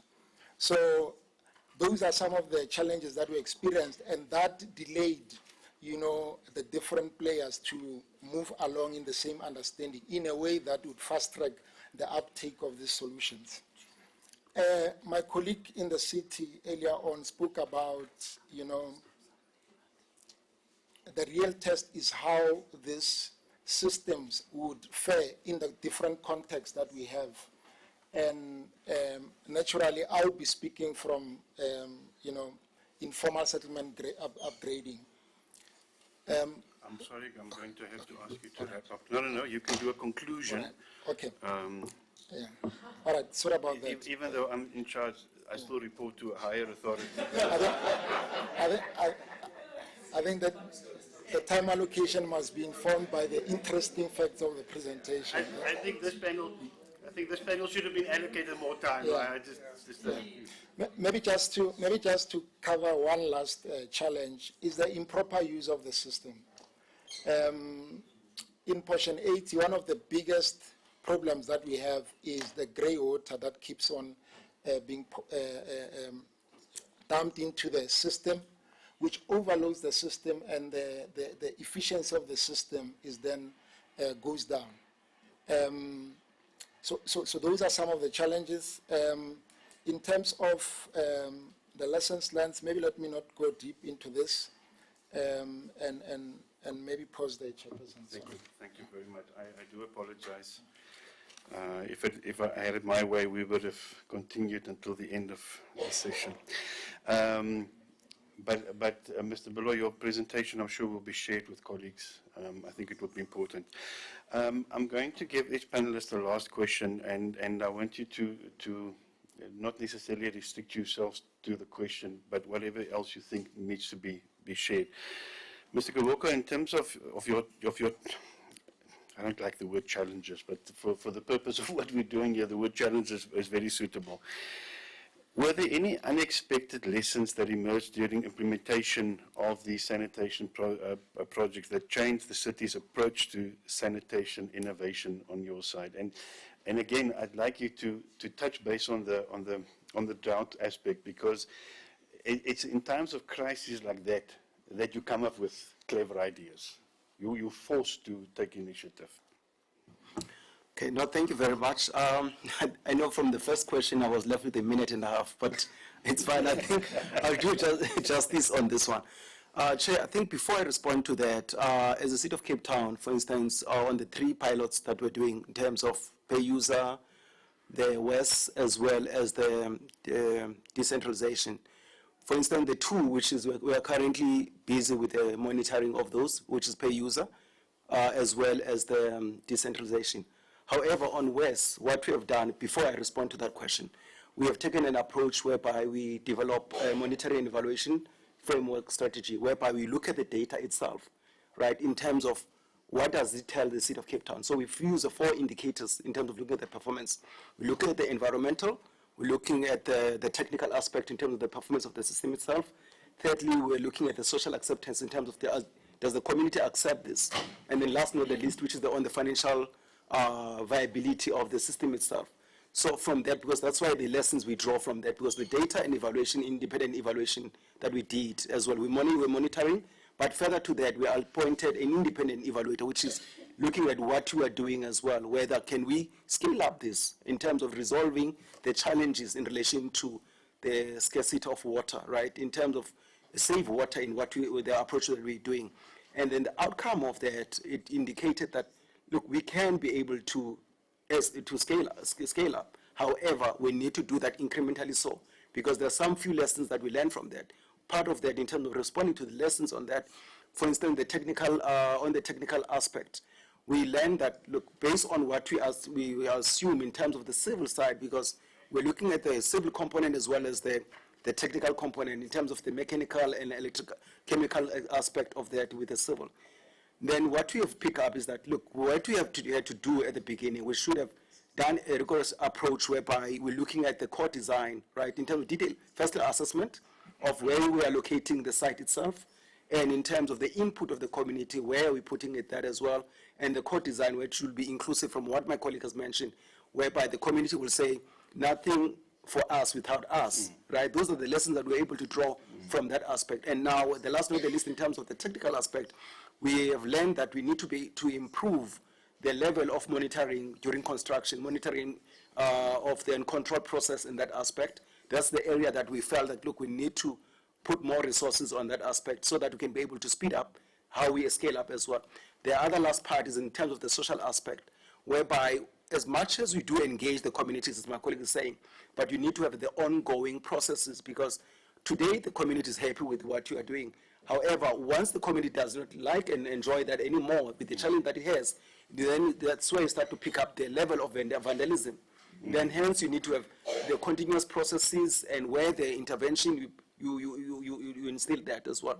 So what we have picked up with all of that now, in terms of the drought that we had, including the decentralization as well, we are able to just to reduce in terms of the usage of water, in terms of, and we're able to continue with the implementation of services without necessarily depending on the issues of we need to upgrade the wastewater treatment plants, which they cost a lot of money. So with this type of solution, innovative solution, we're able to continue to provide the services. Yes, the issue of drought, it's still something that we monitor all the time. Like for instance, today, I think it was yesterday, we're looking at the dam levels and all of that. So city does that, and of course, not only in our component, but just broadly in terms of water and sanitation, to look at in terms of our interventions that we're putting in.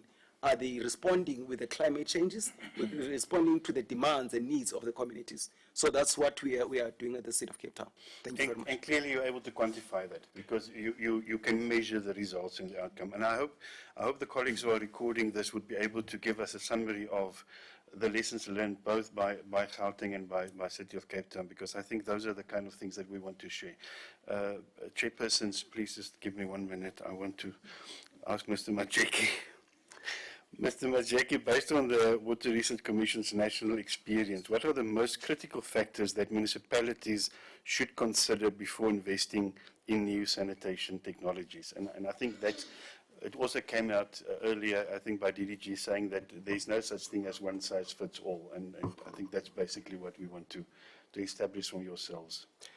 Okay. I think my colleague here, Sandile, just alluded to that actually we need to actually monitor the systems, check if their performance, if they comply with the required standards. For example, if you reuse, there are reuse standards that are there. If you discharge, there are discharge standards that are there. And also look at the life cycle cost, not just the capex as a decider for a technology. Look at the whole cycle cost. And then, of course, water use, as is just said now, and energy use is quite important, because also sometimes we have electricity, as much as we have water cuts, we also have electricity issues in the country. So trying to be off-grid from both water and also energy is great. And then, of course, the O&M of that system and its sustainability is very important, which is the challenge, the wider challenge of the sector as well. And then it is already said that user acceptance is very important, and also long-term sustainability of the systems are quite key.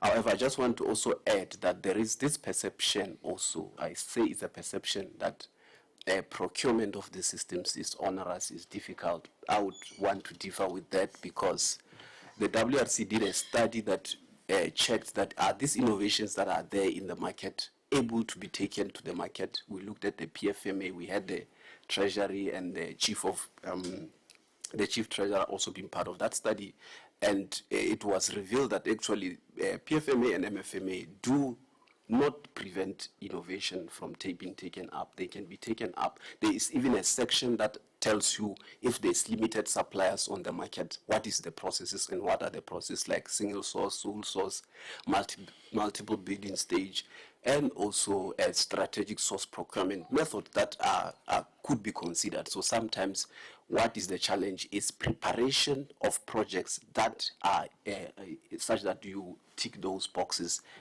to allow to procure innovation. We see examples of the GPF through the Gauteng province having done that. They did a multi-stage bidding where they issued an EOI, and after that an RFP, and implemented some of the sites that they're speaking about. So it's doable and it can be done. Thank you. Thank you very much. Mr. Bula, I'm told we have 1 minute left. Am I correct? The white paper on It will only be, Mr. Malloy, it's really just 1 minute.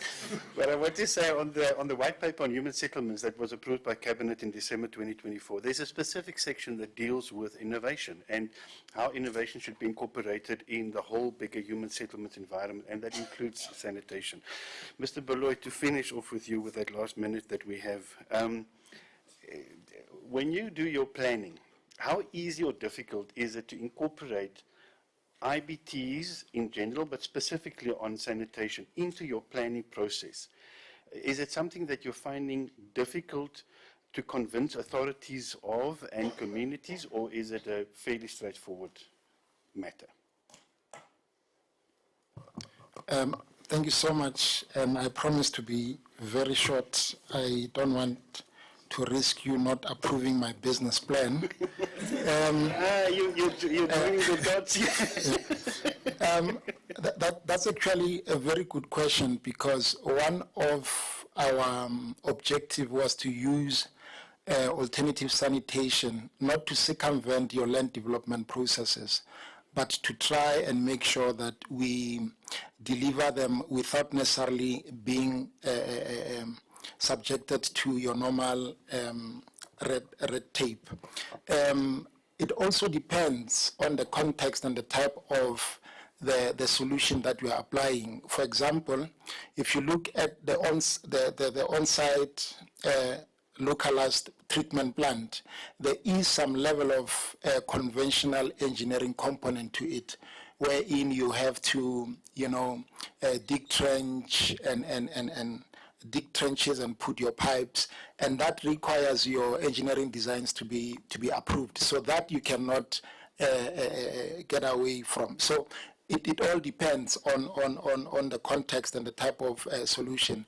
And in other solutions, particularly given the context of informal settlements, where you find informal settlement very congested, there are solutions that you can get away to implement those solutions without tinkering with the compliance issues. But there always remains some level of technical studies. I think one of the colleagues spoke about the geology, which is very critical. We've had situations where, the soak away is not soaking away because the water table is high. The water regurgitates back into the tank. So it all depends on the context versus the solution. Thanks. Thank you very much, colleagues. Thank you very much, chairpersons. I hand over back to you.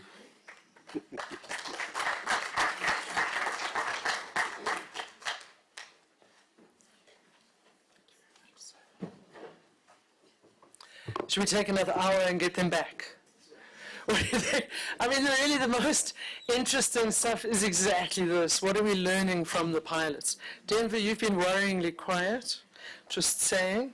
But it's okay, obviously Sandile speaks for you. But really, thank you so much, Francois and team, for leading that. I thought that it was extremely interesting, and we have a lot of depths to plunge that we haven't even touched sides with yet. And I think one of the clear actions coming out of this will be, and has to be, for us to have a deeper engagement where there's been a piloting in the different metros, so that we really come to grips with the lessons across the institutional, the financial, the etc.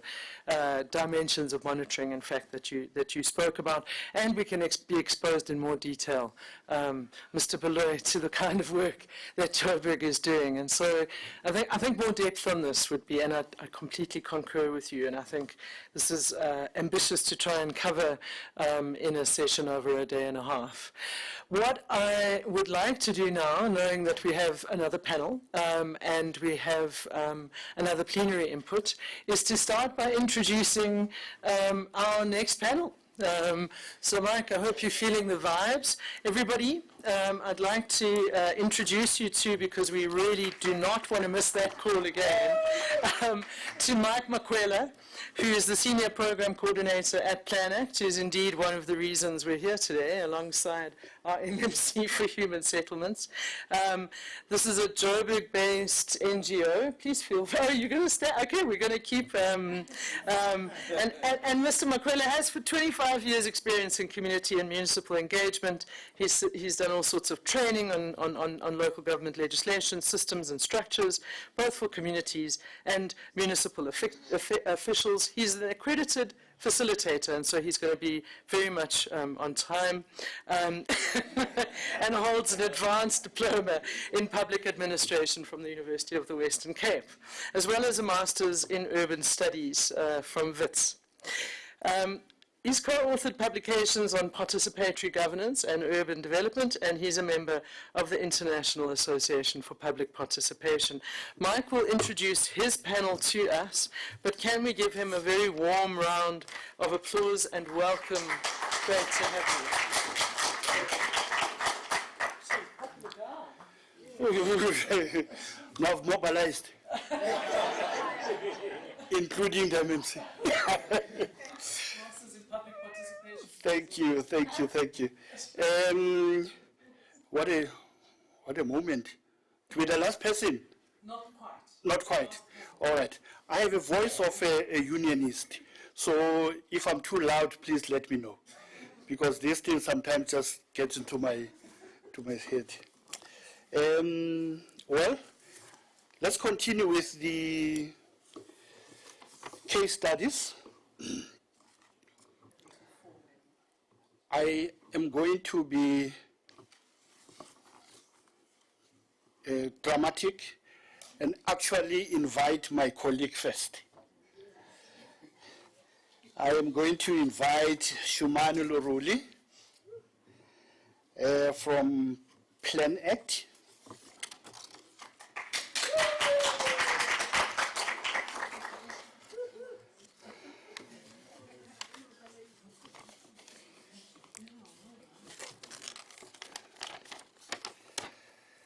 She is a development practitioner, a program coordinator, has extensive experience in community work.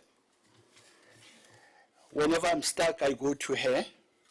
I know she's got this philosophical way of explaining things. And then I end up saying, yes, I understand. When I turn around, I have heard nothing from you. She is involved in Asivigelane, a very popular and a decisive program. She has an advanced diploma in public administration from the University of Western Cape. Thank you, ma'am. And secondly, I would like to, Joshko, did I see Joshko?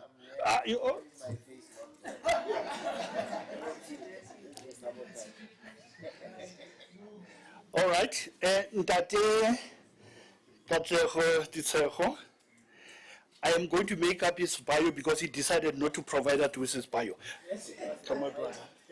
Come, my brother. Come, my brother. Thank you. Yeah? All right. That's fine.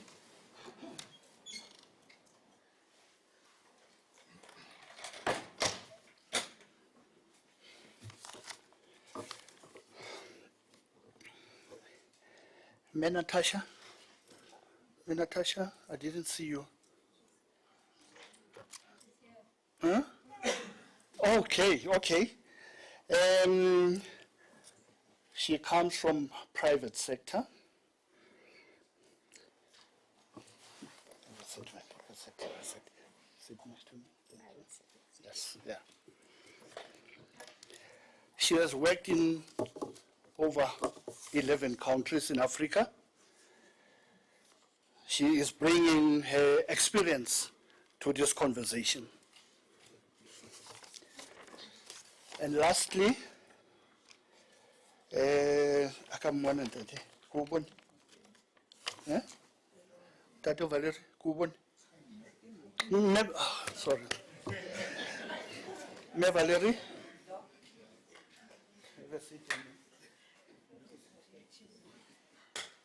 Dr. Valerie Naidu from the Water Research Commission. She is a PhD graduate in chemical engineering. She has extensive experience in this field. Join me in welcoming my esteemed panelists, please. MC, when we are 10 minutes before time, let me know. All right. I have been informed that the panelist has a lot of information to share. So we need to manage that. All right. Yes. Let me make some opening remarks to set the scene. Whilst municipalities play a central role in sanitation service delivery, innovation is increasingly being driven by a broader ecosystem of private developers, civil society organizations, and communities. Across South Africa, emerging examples demonstrate how water-efficient sanitation solutions can be successfully implemented in industrial facilities, residential developments, and community-led initiatives. These projects provide valuable insight into how different stakeholders are responding to water scarcity, sustainability demands, infrastructure constraints, and rising environmental expectations. They also demonstrate how innovative service delivery models can complement municipal efforts and create opportunities for wider adoption. So as a way of setting the scene, it is then appropriate. Then I ask Natasha, water stewardship is a strategic priority for industry. What has motivated the private sector in South Africa to pursue water efficiency and water reuse interventions? And what outcomes have been achieved? Kindly share with us. From an industry perspective, there you go, thank you. From an industry perspective, water efficiency and reuse are driven by both operational necessity and responsible resource management. So across South Africa, you're seeing manufacturing facilities depend on reliable water supplies for both production, cleaning, sanitation, cooling, and other support processes. We're seeing water scarcity, aging municipal infrastructure, supply interruptions, and increasing competition for a limited resource, therefore creating a direct business risk for water-reliant industries particularly.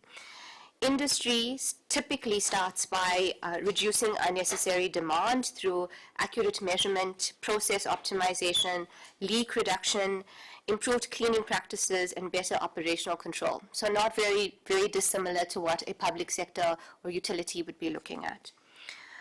The benefits of this, so once you've got the demand reduced, suitable water streams are usually recovered, they're treated for reuse for certain applications that do not require potable quality water.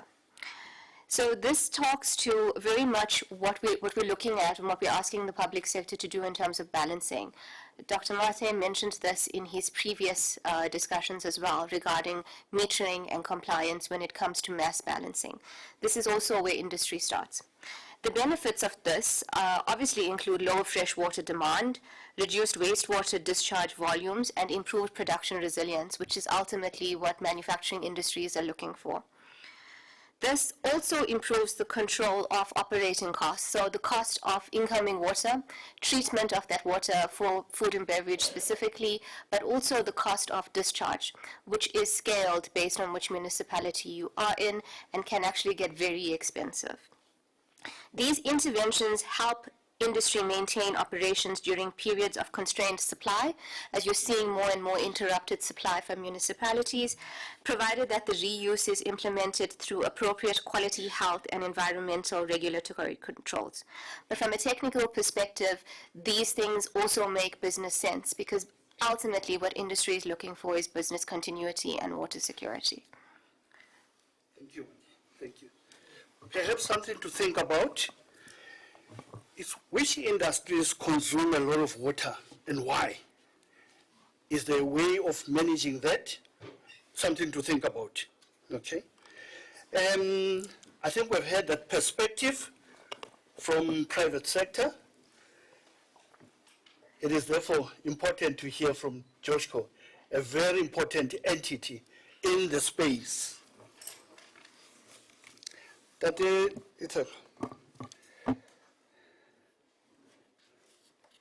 Can you provide an overview of the retrofit innovative sanitation solution that Joshko has implemented and the problem that you have picked up? Okay, thanks, moderator, and good afternoon to the colleagues. I think before we give you the details of the retrofit that we did, it's important that we provide an overview of who we are and what are we dealing with. So we are an entity belonging to the MMC here, sitting next to me, called Johannesburg Social Housing Company.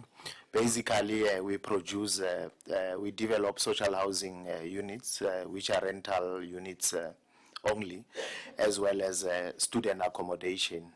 So within that context, we have about 7,200 residential units that we are currently managing and renting out in the city or as a municipal-owned entity. So now, from I think 2019, what we did then through the city, we partnered with your global environment facility called GEF, where we then implemented this retrofit. So it was basically in one of our properties called Sejani in Rodeport, which has about 432 residential units. So out of that, what we then did, we just installed your aerators just to control the water pressure. So I think the first lesson learned was that those tenants, they don't like it because they call it sprinklers. Every time they open the tap, water comes out in a very funny way. So now we know that your average consumption, you are looking at about 400 to 1,000 liters per household. So the intention then was to drop that consumption over a period of time. So it was a 3-year observation that we did in that particular property. And we did manage to see the benefits out of that. And I think our minimum liters per flow, we reduced that to about 3 liters. Per minute flow as our strategy then to control that. And out of that, we did realize some drop in consumption in terms of our overall annual consumption in that property, which then had ultimately the reduction in our utilities, because currently we are having a big challenge on the expenditure on utilities.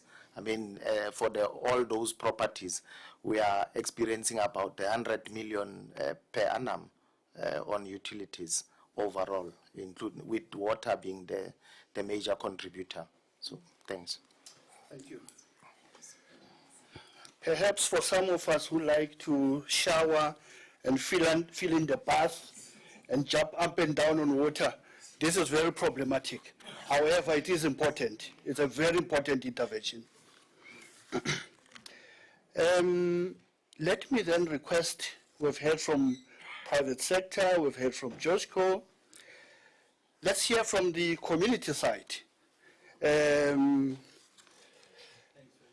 Meshumani, Asivigalani has worked closely with communities, experiencing sanitation service delivery challenges.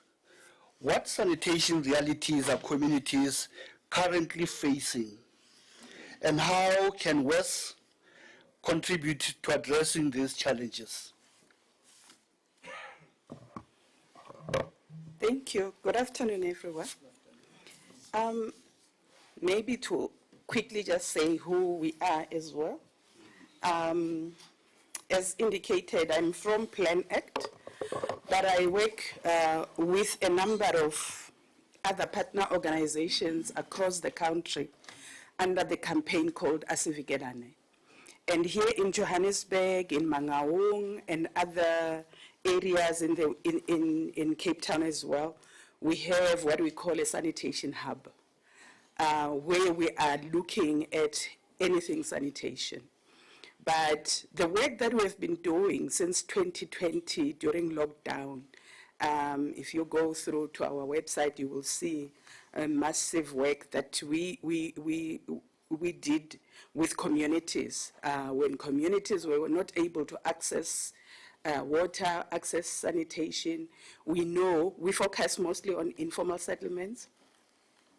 And the past 2 years, we had developed this concept of a hub because we believed that it was no longer necessary or important or even appealing for us to be collecting data and sending complaints and reports to Joburg Water, to the city, to government, and not have conversations about those reports. So the hub allows us to come together with all the other players. So today I have an interesting video that I've put together with the team of community facilitators that I work with. You will get to meet some of them tomorrow. MMC, I understand you will host them when they come tomorrow to view the exhibitions. We have focused on the VIPs. And I think we had this morning about the south of Johannesburg. And some of you knows that the south of Johannesburg is the poorest of the poor region, and we still have your long drops. The DDG spoke about VIP, and he was not so sure what is VIP all about. Why is it VIP anyway? But we have those. So I want us to take a moment, and maybe some of us will wake up, watch the video, that talks to why we've focused on the VIPs and the innovation and solutions that we are bringing on that. Can we get the video, please?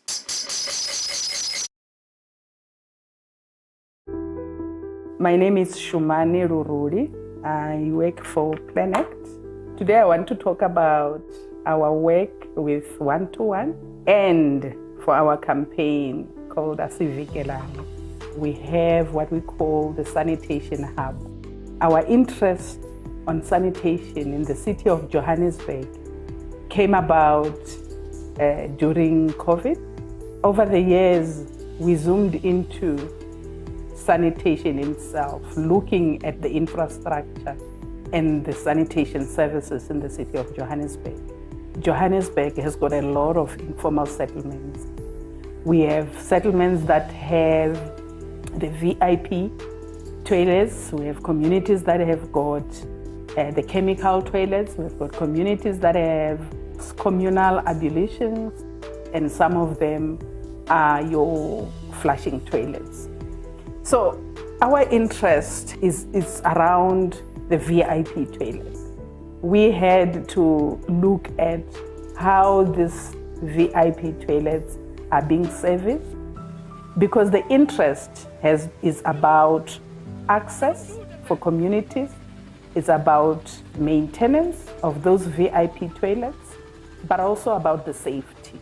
community members have shown interest because they are also very much worried about the safety of the toilet. There are potential for children to play around the pits. There are potential for water when it rains to just, come through. There are potential also for soil to seep in. Sine-challenge yama-toilets lawa esiwasebenzisayo ama-VIP. I-challenge yethu iba khona mayinetha imvula, ama-toilets ayagcwala amanzi. When umuntu usebenzisa i-toilet, awubi comfortable ukuhlala esithini because kunamanzi anyukayo aza in endaweni angamelanga aze kuzo. Esasivikelane, both Planact and 121 and all the communities that we work with and the community facilitators, we did a mapping exercise, and especially because most of the settlements have got these VIP toilets for a long time, for over 10, 15 years. But over the years, the structural integrity of these VIPs got compromised. We know that when contractors come to drain this toilet, they have to shift the slab around and put their pipe, and when they are done, they have to shift the slab back. Those slabs crack by the movements every time, and then they get broken. So that's when Asivigelane is an independent, no, we must do the new back slabs are different from the old ones. Lawa manje ama back slabs are different nokuthi ane hole. So when the truck is dislodged, they are no longer moving. So we have an interesting team of people that have been trained. It started as a pilot at Lowly Station, where we came up with a prototype of a slab that will not be shifted anymore, because with that slab we created a main hole that when they come, the pipe can just go in and they close the main hole again. To design that slab with the manual, our approach is that we check about the trucks when they are dislodging. They just move that slab each and every month. So we decided to put a manual that they just to pull the lid and then drain. It much reduced the time and the breakage of the slab. Lama back slab usiqala ukwenza bekumnandi. I didn't enjoy ngintomazane ukwenza lama back slab. I think even ngakwazi ukuzenzela eyami i-toilet from scratch besides ukuthi ngicashe umuntu uthi angenzele. So Asivigelane again is a problem there. After siyenze maybe 3 back slabs, that's when isithathe yasisa esikolweni ukuthi siyo train, sibe proper training, sibe proper experience about doing those back slabs. It's a messaging and an attempt by Asivigelane to get into conversation with Joburg Water, with Human Settlement in the city of Johannesburg, and EISD to say, let's bring solutions for VIP toilets in the city of Johannesburg. So 10 of our community champions, our sanitation champions, have been trained by Corobri, and they are able to create the slabs at scale. But at the moment, we are creating an alternative solution for the back slab of these toilets.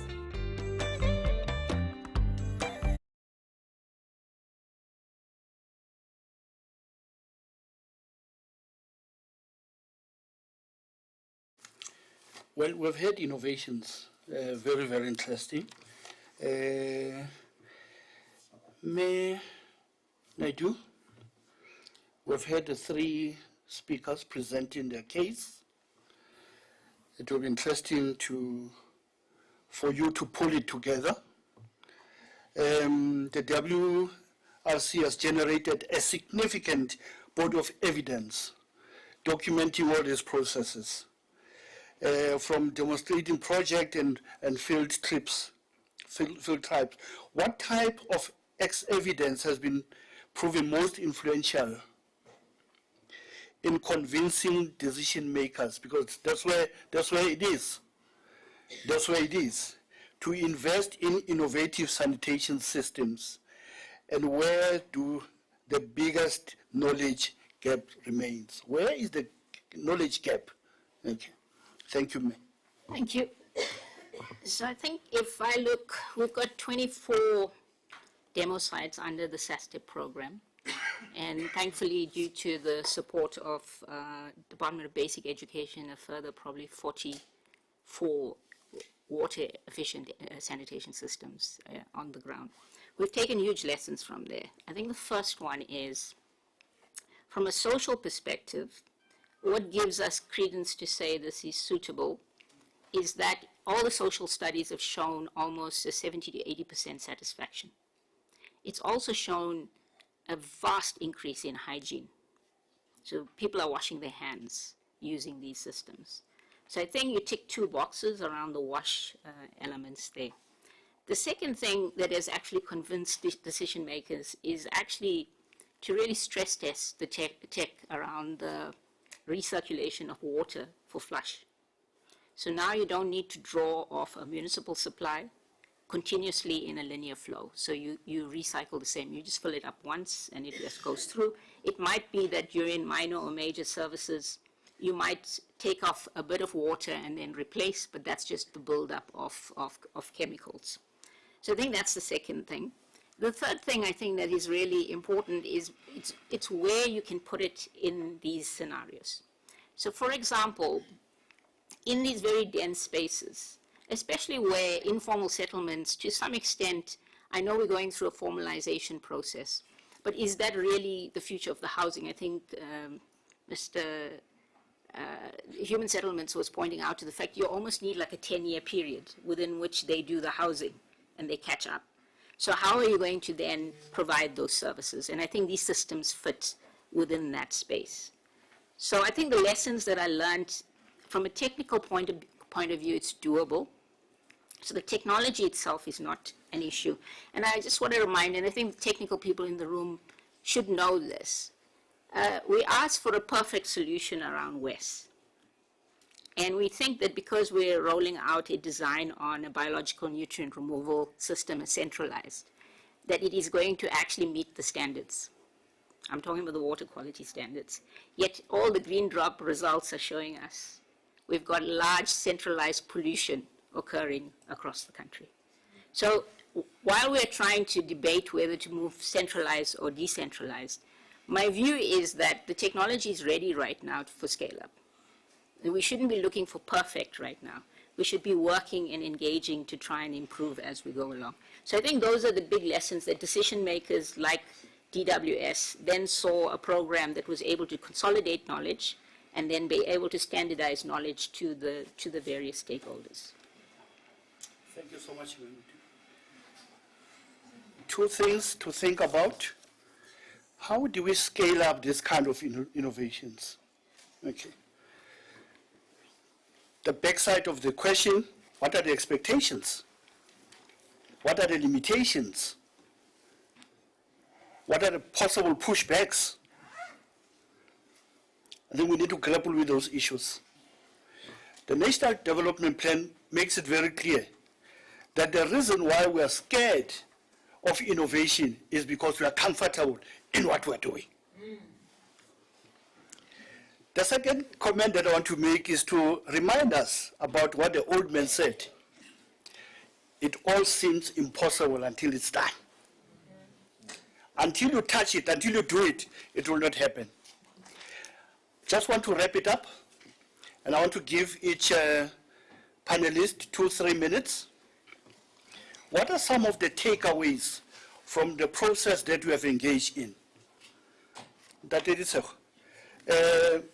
what you have spoken about, what you have learned over time, etc. What are some of the takeaways, the highlights that you want to bring to our attention?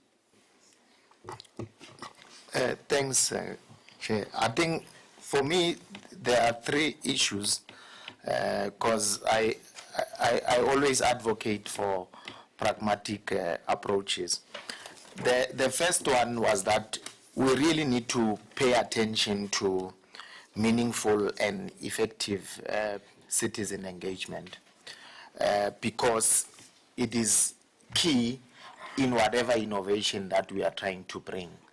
And it avoids or reduces your time delays in trying to retrofit a solution that they were never properly or adequately engaged on. And instead, what is being dangled before them is that this is more likely to save you on your costs. But the question that we always get is that who said we want these sprinkling-like solutions? So that signals that we need to go back and engage them properly. Now, what we have already changed from that pilot project, we've changed our designs and our spec and our guidelines such that we have customized our guidelines to incorporate your water and sanitation innovations. And lastly, for me, Chair, is that we need to leverage on existing legislative prescripts to accelerate these IBTs. I can tell you now, and with my colleagues from National Human Settlements, they've made 2% provision for the implementation of IBTs. But is that 2% being trickled down to MMC Mabaso? It's a conversation that we need to have. And an alternative route to augment that practically is that now the MMC must then write back to National asking to convert the conditional grant into the usage of IBTs, because nowhere is it even specifying the type of infrastructure or construction methodology that you need to implement either in informal settlements or your mixed housing development. So it means now that discretion is upon us. Like I think that Philip said that they touched on the original equipment manufacturing clause. Yes, yes. So the clauses are there. So what is stopping us from implementing? Maybe it is the fear of the unknown or the fear of change and putting your signature there to say we're going this route. But because we've seen it, that our provincial counterparts are doing it, from tomorrow, I think with the MMC, we will start rolling it out. Thanks. Thank you.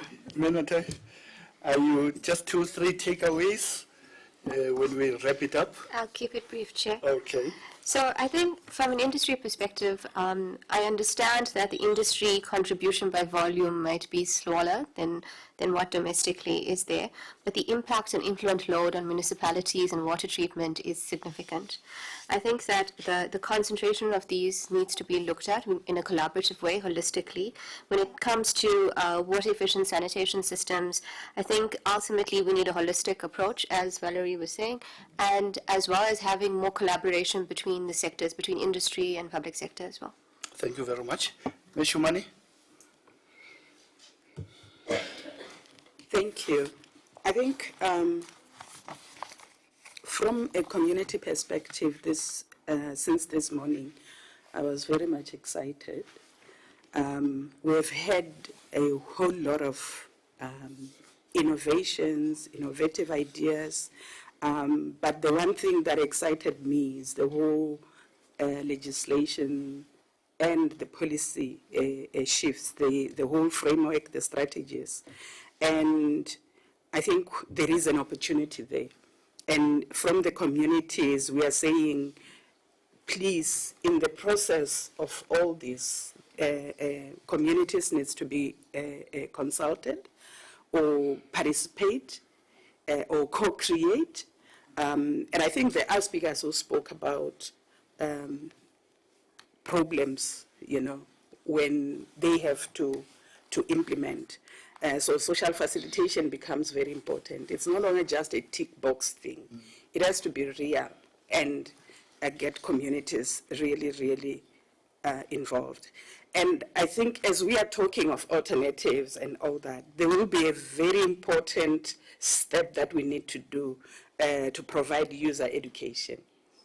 It's important. We have seen it with these VIPs. If people have been educated, maybe they wouldn't have been dilapidated the way they are.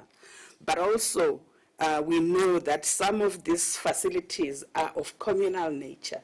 So even when we come with these innovations, we need to be thinking, if it's going to be communal, or if it's going to have a lot of users, how do we then safeguard it?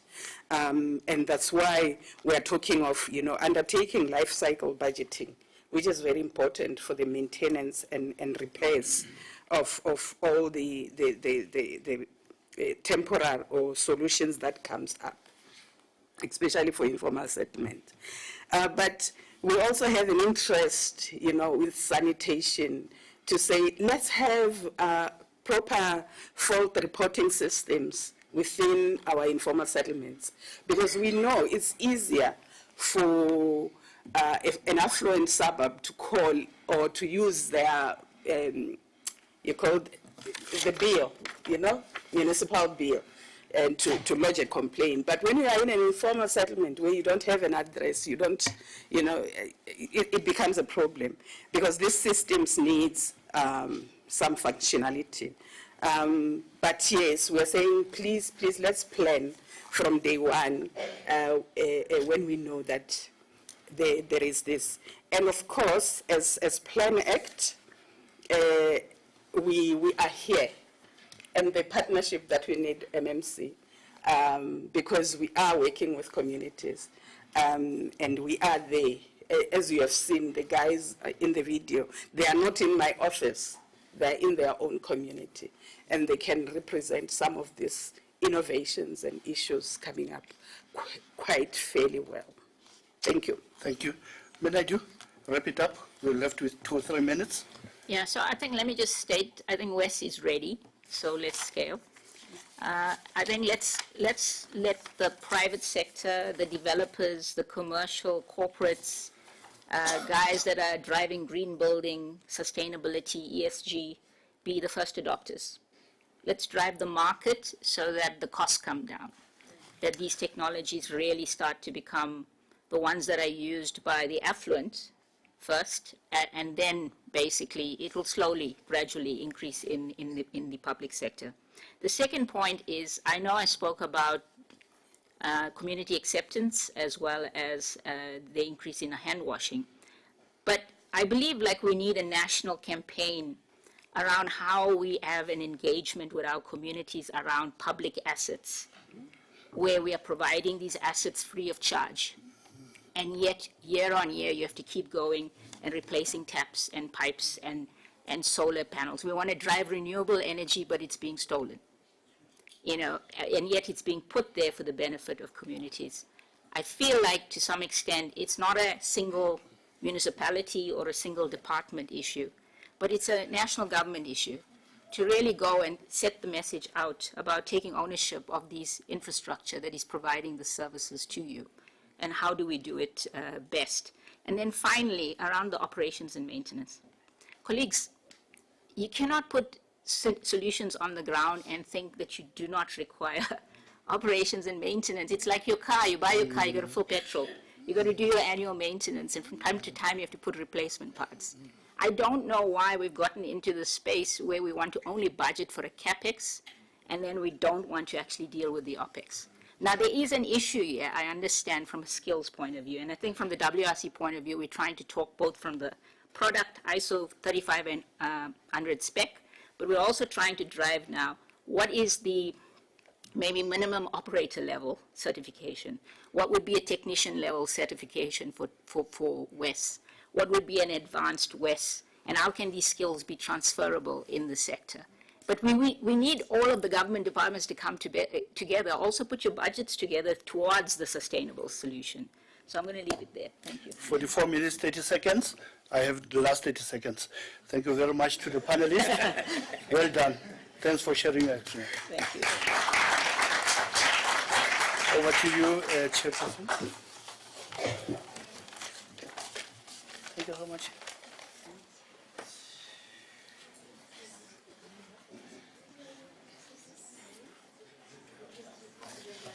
Please come join me.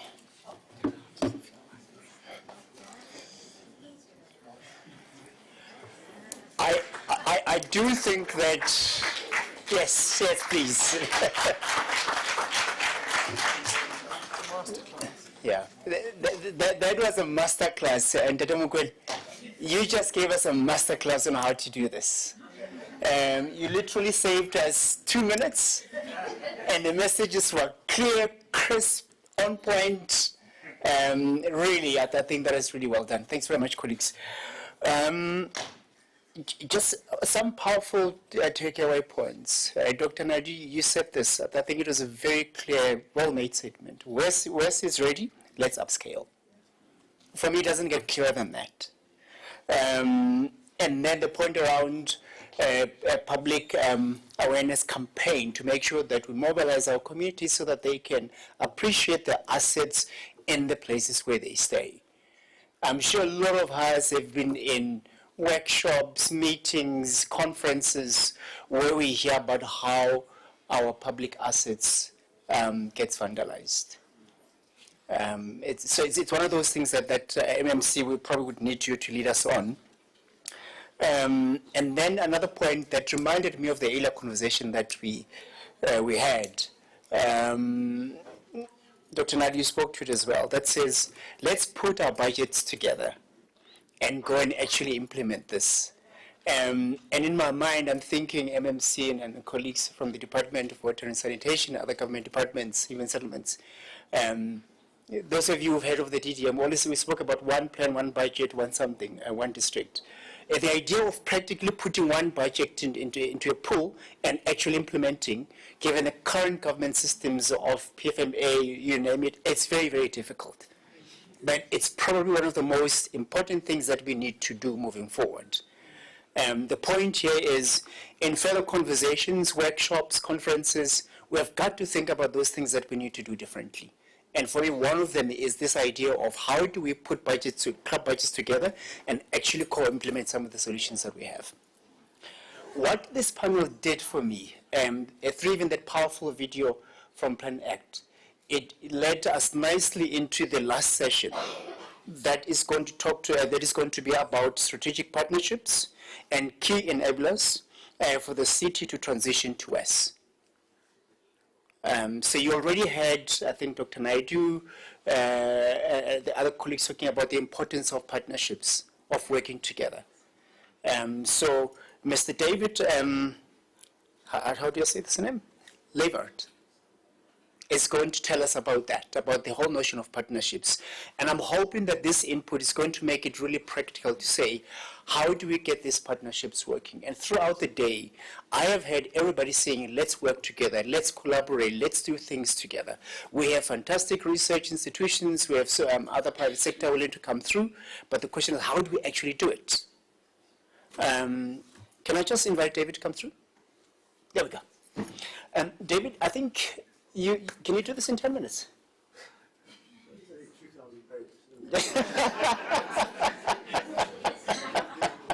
So you've been allocated 10 minutes, and I think we're doing okay in terms of time. So we'll hand over to you and see how well you do. Okay, thank you.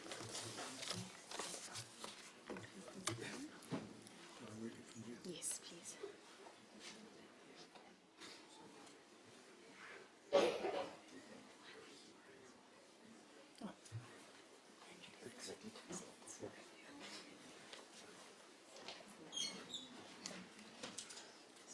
That's fine. Good afternoon, ladies and gentlemen, all protocols observed. I never thought I'd ever get to say that, but thank you very much.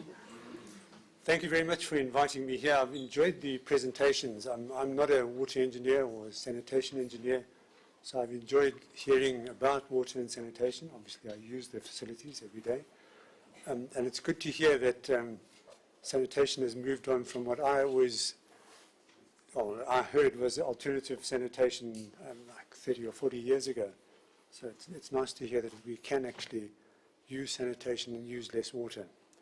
I'm not going to talk to you about sanitation only, but I'm really here just to talk about asset management to you. I won't take 2 hours, but it's really to remind everybody in the municipality. The municipality's job is to provide services to communities. And one of the services, the important services, is in fact sanitation. But we do provide many more services, and obviously we've got to fund all of them. But listening to what you've done today, the way we want to provide services in the city will complement the way you want to provide WESS solutions into the sanitation environment.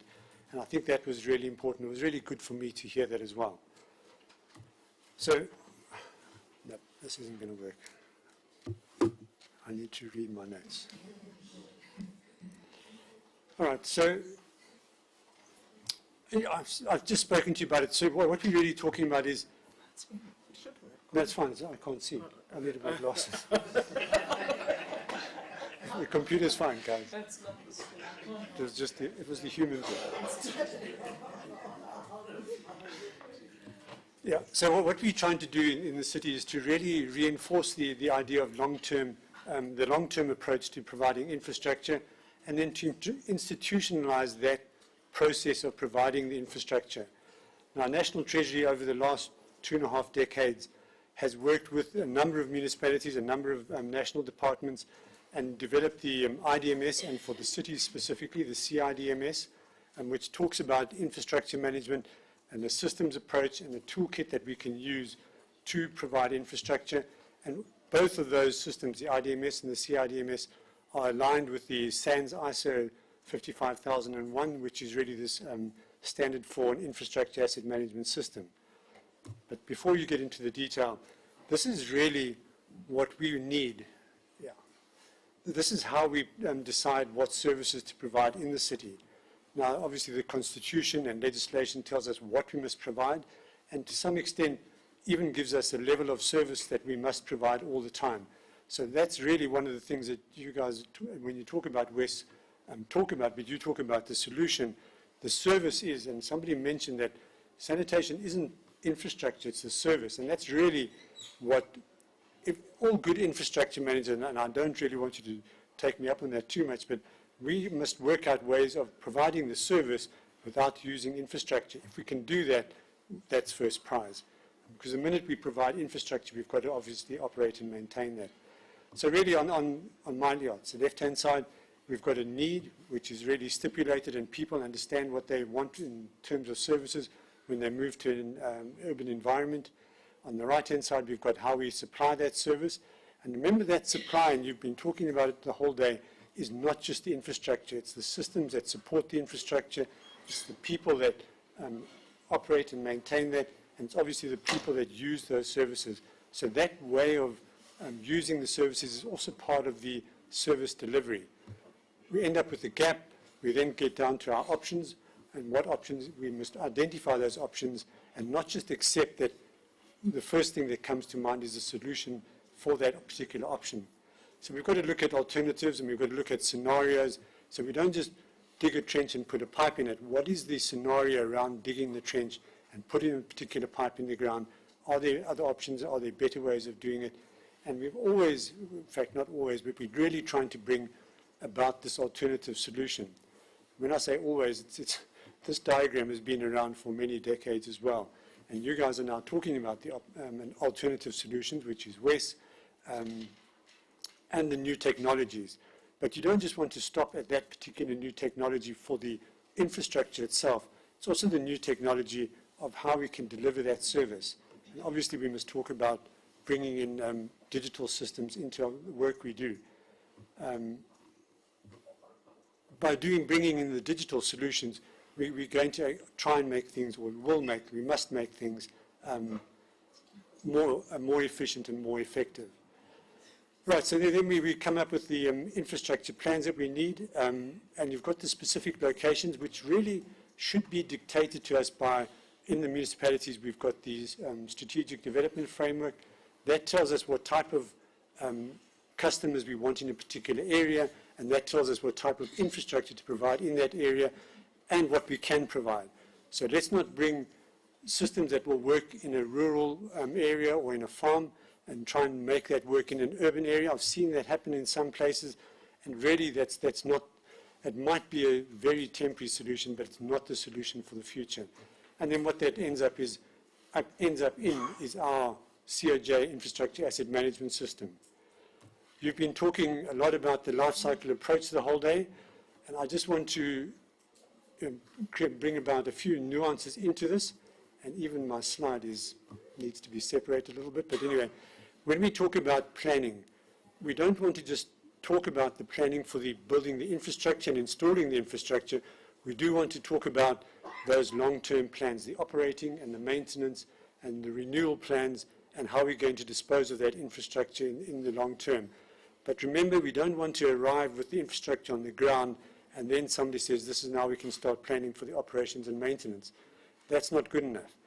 And you'll see when we talk about the project stage gates that we work through, when you design the infrastructure, you immediately start designing the operating and maintenance manuals and the renewal manuals that go with it. So that when you hand over the infrastructure, those manuals are updated for your particular infrastructure at that particular location. And just recently, in this last panel, we spoke about the communities. And remember, in this particular case, it sounds to me like the communities are the main operators. So how are we going to teach them and train them to operate their own solutions? So obviously you go through, and then of course the other difference I wanted to do from this slide is we must separate operations from maintenance. They're not the same thing. They overlap, but they're not the same thing. This is the approach that we want to take in the city, and we are taking it at the moment. We've got a life cycle approach. There's 5 life cycle delivery streams that we work through, which is 5 life cycle delivery streams, and we've got process deliveries as well, which is portfolio, program, operations, maintenance, and projects. These are typically what we do. Each one of those delivery streams has a planning phase. Each one of them has an implementation phase, and then a reporting and improvement phase. And they're all linked. What we probably want to do when we talk about solutions, and you'll see where this happens in a minute, I just want to point this out to you now before we miss out. When you want to introduce new solutions, I would suggest that they have to be introduced at this point here. Is that showing? Yeah. At the sectoral infrastructure asset management plans. And to get them there, this solution that you propose must have life cycle plans. Those life cycle plans then get introduced into that particular program. In other words, the sanitation program, one of the sanitation programs. Zach from the Joburg Water is the innovative program leader, I presume, and then you will introduce this solution into that program, and from there, particular projects are selected, and those projects will then go forward to decision-making or prioritization and selected for funding. That was a couple of slides ahead of where we are, but don't worry.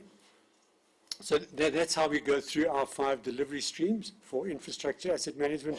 But then remember, we've also got to make sure that we comply with GRAP, with GRAP and MSCOA. Now, this slide is based on linking the Joburg strategic objectives, which you will then find up at the portfolio level, with the activities that we do at the delivery end, in other words, where we dig trenches and pour concrete. And that is done through what we call the portfolio, program, project management, and activity cycle. So the greens in this particular slide talk to the portfolios. Typically, those will be our water portfolio, our sanitation portfolio, roads portfolio. Then we talk to the particular strategic programs, maintenance, operations, new infrastructure, renewal of infrastructure, and this is particularly upgrading, but then we can throw in the disposal program there as well. And then down below here, we talk about the sectoral sub-programs, and they will split each of these programs into their different sector sub-programs. So on the one hand, you'll have a program for waste type of structures, we'll do low flow type of structures, and then we'll do traditional sanitation type of infrastructure. And those projects, remember you've got to go through a program to get a project, those projects that get implemented at the activity level, and not just, throw all activities in one heap. We'll get to that in a second. So each one of those delivery processes has these deliverables that we have to achieve for infrastructure asset management. So up at the top here, I won't go through all of them, but I will go through the project ones. But just to show you, at the portfolio level, we talk about a strategic infrastructure asset management plan for the city. And here we try and set up directives for each one of the life cycle programs so that people will understand what we want you to achieve when you start planning and delivering your infrastructure. And then we work through the particular programs, and in the program we talk about the one of these blocks here is an infrastructure procurement plan. We know we're struggling with that, but we'll hopefully be able to work our way through that, through the maintenance and operations phases, although they're split. And then we get into the 7 stage gates for project delivery. We'll talk a little bit about this in my next slide. Yeah. Okay, so what we want to do, what we're doing now is in the Joburg we're trying to implement, and we are implementing this standard infrastructure asset management system, but we don't just start at the top and work our way down through the whole thing. You've more or less got to start everywhere because we're using all of these infrastructure delivery activities at the moment, and continuously we're trying to improve on them all the time. So some of the things that we've managed to achieve so far, we've delivered our first infrastructure asset management plan, which is the strategic plan for the city. We've been through version 1, version 2's in process, and it'll probably go into council soon. We're developing the consolidated infrastructure asset register, and obviously this is something that we have to make sure that every project that delivers any infrastructure has got to be broken down into maintainable components. So if you've got to maintain the whole off-site sanitation module, then that will have to be the component that you put in, but preferably we'd want to have a few more components added into that. But that component must get added into this infrastructure asset register for the sanitation team with all of its attributes. And obviously the minimum are, what it is, the description of what it is, and where it is. And then obviously you must add in the other attributable information like the operating manuals, the expected lifespan, and how it decays. What are the expected mechanisms whereby it can fail. We're developing this capital prioritization model, and the city's got a first phase of that. We call it the JSIP. And this is where remember I showed you where you take your project to the infrastructure asset management plan, it gets added into your program plans. From there, that program plan, or you'll develop a project charter in those programs, and that project will bid for budget to go to stage 1 of a project. And the reason we have to do that is that we take projects to stage 1 and we check to see, have you done a good job there? Is that project worth going forward? And if it is, then you go to stage 2, and then you have to consider that project for capital budget from that point of view on. But then you will have to check a few other things. Is that project going to be developed in a place where it's supposed to be? Do you have room for that particular project? Do you have budget for it? Do we have the skills for it? And importantly, and you've been mentioning it the whole day, is do we have the skills and budget, the resources, in other words, to operate it on the one hand, and then to maintain it on the other hand? So that's what the capital prioritization model will look at. But we're trying to build in the 7-stage gate model so that we get projects that are better prepared. And that's what we're going to talk about next, is they're better prepared so that when they move through the stage gates, we can expect success. We'll get what we actually want to build. But we don't have to make that process a long one, but we do have to do it in a way that makes sure that we go through the process once. I did hear people say we want to do things rapidly. I'd just like to add a little connotation to that. You often make more haste when you do things less speedily. Let's not rush into things. Let's just do things in a consistent, step-by-step manner and try and only do them once and learn from lessons. Other things that we're busy with is, as I mentioned, the project preparation facilities, so we can make sure that projects that do go forward into the capital budget stage are ready for capital budget. This LG, the Local Government Framework for Infrastructure Delivery and Procurement Management, is specifically the 7-stage gate model, and we're institutionalizing that in the city. And then we're busy trying to build this repairs and maintenance strategy at a strategic level for the city so that we can get to the 9% that the Mayor was speaking about earlier this morning. And that's really our target. And really the 9% is is a target to get us moving. Some infrastructure doesn't need more than 2%, some infrastructure needs 25%. And that's really, we want to be able to identify those different classes of infrastructure that need these different amounts of money. And in conclusion, we're trying to make sure that we institutionalize a life cycle approach, and I think if we take nothing away from this discussion or this little talk I've had with you, just take away the word life cycle. If we can implement life cycle, then we're on the right path and we can work with anybody that wants to deliver and build infrastructure in the city. We want to ensure that any solution that is provided for infrastructure in the city is integrated with all of our systems, so we don't have standalone things being developed. Really, we want to avoid having white elephants or even some infrastructure that we want, but we can't use because we didn't plan for the operating and maintenance. And really, as the people have always said all along, we really do want to encourage innovative and cost-effective solutions. Thank you.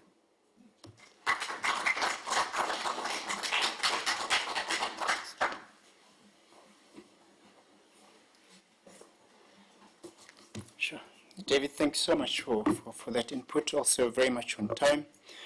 I'm really encouraged to hear that the City of Johannesburg is still working on the CDIMS. I remember years back when it was introduced, I think it was alongside the BEPS and so on. So it's good to hear that there is an element of consistency in the city in terms of implementing some of these tools that are introduced by National Treasury and so on. Colleagues, we've really reached the end of the first day. What makes me happy is that we are able to keep the promise that we made of 4:30. And we definitely going to be earlier than that as well. But I also want to thank you for staying on until 4:30. I think there's very few people in MC who have left. I think the house is still full. What is striking me, what I'm left with as I leave here today is a question that says, I feel like we have all the ingredients that we need to actually implement WESS. Based on everything that I've seen, I've not found or sensed or heard a reason why we can't implement WESS. And for me, that begs the question, when are we going to do it and when are we going to start doing it? I feel like based on the presentations, based on the debates, we are ready to go. The only mild hurdle I picked up is around the national policy and legislation, the mismatch in terms of maybe those amendments there. And I picked up in a very subtle way, I don't know if Philip is still here, he sneaked it, and I heard it, Philip, very diplomatically saying, there's nothing wrong with the procurement process in terms of implementing innovative solutions. Or as earlier on, there was a sense that we got to say we may want to look at that. Maybe it's something to go a bit deeper in, to understand exactly what the Water Research Commission is saying, in the argument that they put forward that the current procurement legislation does allow cities to implement innovative solutions within the WESS space. I'm curious, personally, something that I'm really curious on to understand what does it mean versus what we heard, I think, from Joburg Water in the morning when they said legislatively and from a procurement there's certain challenges, we're trying to do certain things differently. It might be useful, I'm just flagging this for colleagues who may wish to take this forward, to dig deeper into that conversation, to understand what the Water Research Commission has found and what the city, Joburg Water, is grappling with. Other than that, I really, the sense I'm getting is that we've got pilots, we've got interested partners, we've got departments that are prepared to work together between water and sanitation, human settlements, and so on. So really, I think my final words, without even recapping everything else that's been said, is that we have willing partners, like-minded colleagues. It's one of those moments where I think action needs to be the order of the day post this, Sling and other organizers of the conference. And maybe some time needs to be spent to say, how do we actually do this? The obstacles or the challenges are very, very minimal in terms of getting the job done moving forward. So tomorrow, colleagues, we're due to start at 9 o'clock in the morning. So the request is that, firstly, everybody please come back so that we should see where tomorrow takes us. Secondly, I've been requested that all the panel speakers, moderators, should please not leave before you do a photo moment. I think we tried to do that during lunch, but we didn't succeed. So for those of you who are still here, please join Sislungi or Skatlego, I don't know where she's sitting, so that we get the photo op done. And I also would like to thank you very much for bearing with me. I'm not here tomorrow, so I'd like to thank you very much for indulging me and allowing me to actually navigate the program for today. I also want to thank Alana very, very much. I think the connection between us is really brilliant. I think she did a great job as a program director. It's very rare. We're actually talking about this, her and myself, that it's very rare to find program directors who meet online the night before, and on the day they have a connection, and then get the job done the way that we did. So I really would like, yes, virtually. And MMC, I think your leadership is really, really fantastic. I think what you started here with your team is exemplary. We have been in similar setups. We've had lots of talk. I loved how this had big elements of practical examples in it. I leave here taking comfort in the fact that your leadership is based on solid knowledge on the challenges, the solutions, and what needs to happen. And we really appreciate your leadership. The fact that you're still here, it's leadership by example. We really appreciate it. Can you maybe just give me colleagues, thank you very much. Sislungi, MMC, can I end it? Or am I missing? Is there anything else? I don't want to make mistakes. I'm not good at protocol. Okay. Sislungi,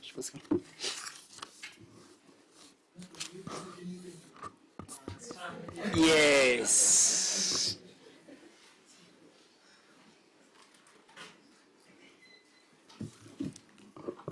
Afternoon, colleagues. Under duress, but I can't say no to my boss.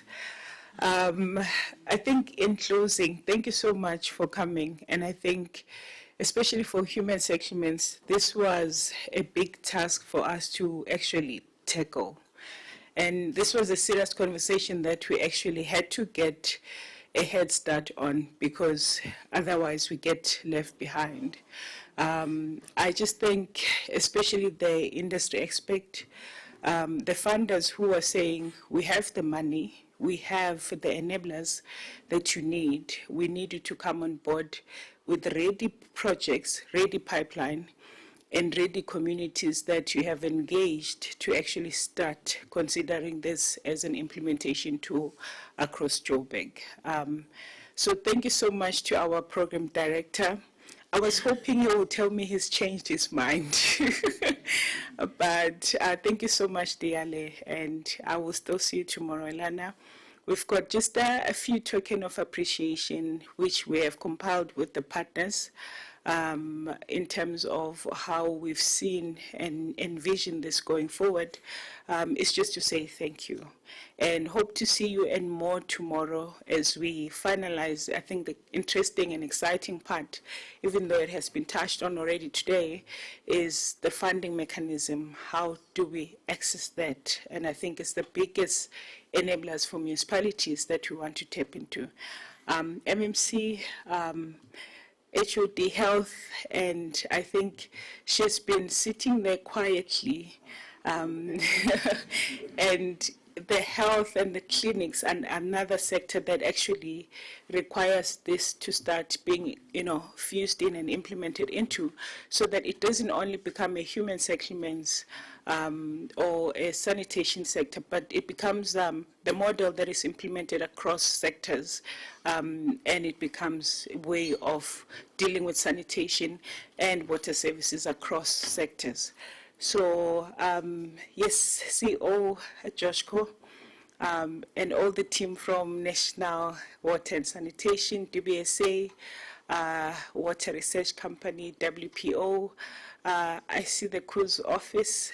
Just pass our regards to him. Planact, all other partners, City of Joburg at large. We see you and all the other sectors that we have, the municipalities. Thank you so much for coming. We will call this a day for today and we'll resume tomorrow sharply. Thank you so much.